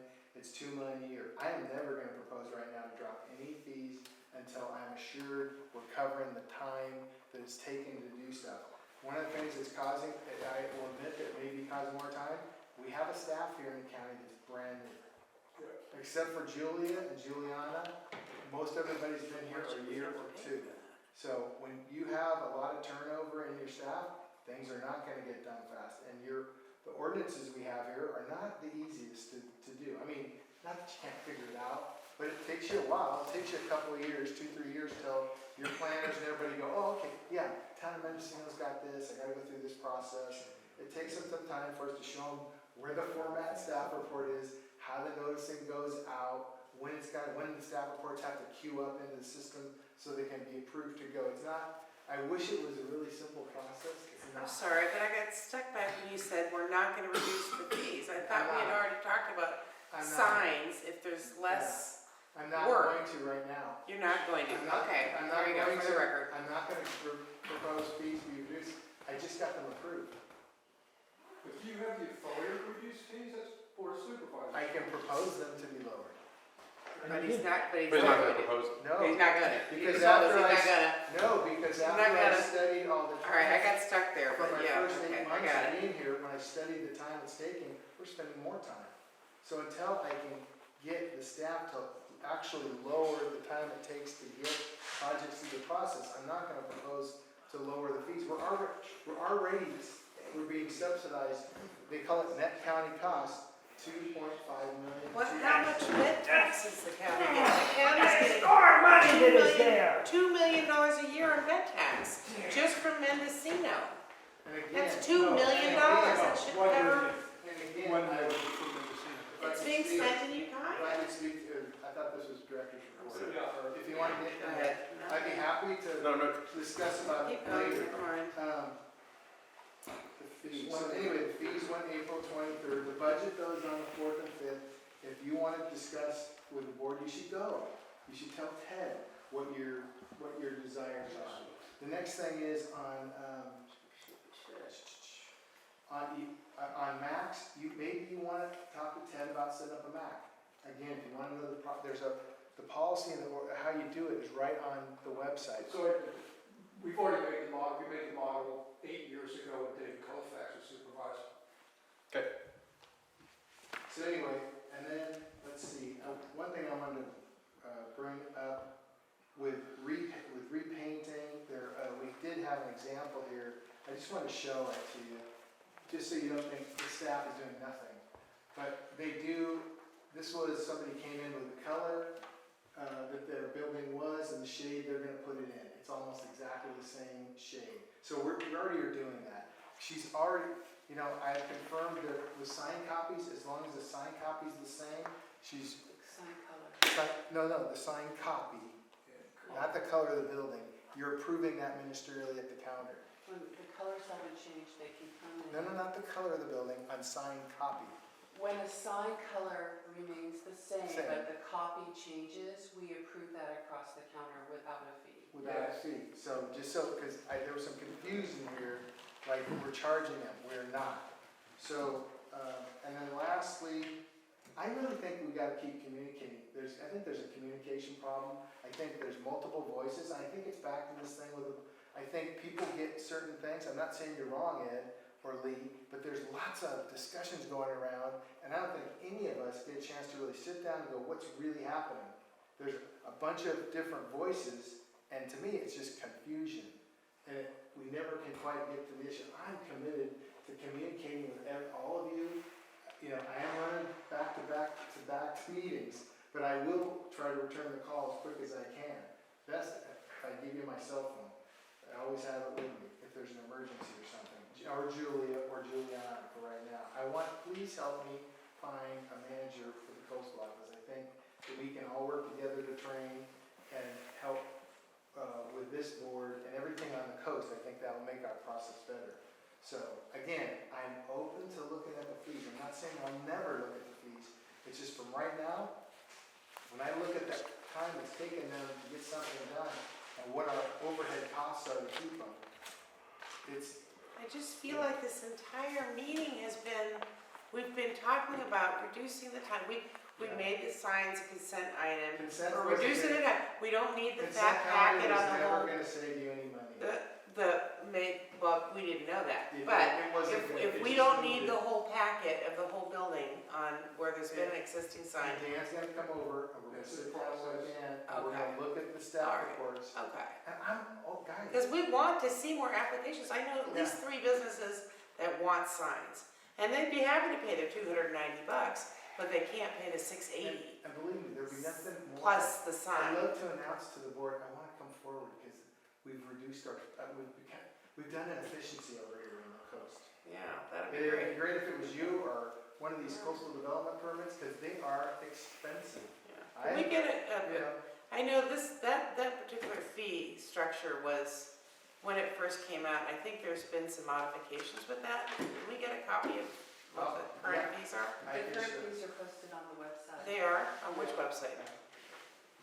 planning and building services website. Oh, so, okay, so all the current fees for minor use. Is a sign, what's the sign considered, minor use? Or what is a sign considered? MHRB, it is the lesser fee of the three Minor. fees. It's a minor. Okay, There's three, okay. Ed? Yeah, just one thing of the action minutes, the one thing they have to show is in order to have a standing in an appeal, you have to have been at the meeting or wrote something in to disagree with the thing, in other words, you can't just sit quietly. So whenever you're doing action minutes and someone says, I object to this building, it should always show in the thing as to who did it and why. But the other thing is that, I'm sorry I got up and I'm sorry I yelled, but every time we talked about fees, you kept on making it sound like there was something in the Board of Supervisors. And then to find out that you had said that these fines were needed and they were justified after all that. I object. I do believe that you heard us talk about how much money we send to the county and we don't get it back. We pay for those. They should be free, except for building costs that are the same as every place else. But our signs, they're not that expensive in other places. They're free in other parts of the county. And our paints, there should be no charge for those. We It's already $50 paid. in Point Arena for a sign application. I think it's 75 $50. in Fort Bragg. And I'm not saying it should be $50, but I'm saying it should be Lee? $2.90. Lee Edmondson for the record, I have a quick question. MHRB funding a line item in the budget? Is MHRB in line? Is the MHRB funding a line item in the budget? I don't think we have anything in there. It's just staffing costs, or if there was a need to amend one of your ordinances, we budget a line item to potentially have the staff get some help from a consultant to rewrite an ordinance.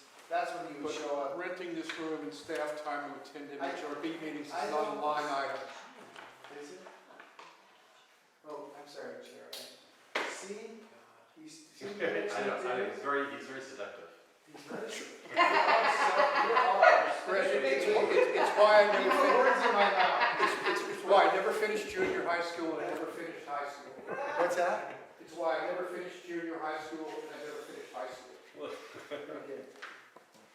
Now you made me forget what I was going to All say. right, okay, can we get back to this, because we'd like. Line to item funded. I'd like to get up early and go to Sacramento. I don't think, after going through the budget this time, I don't think there is anything in there. It's just, basically, here's all the staffing we need for the year, and here's my net county cost. It's $2 million for planning and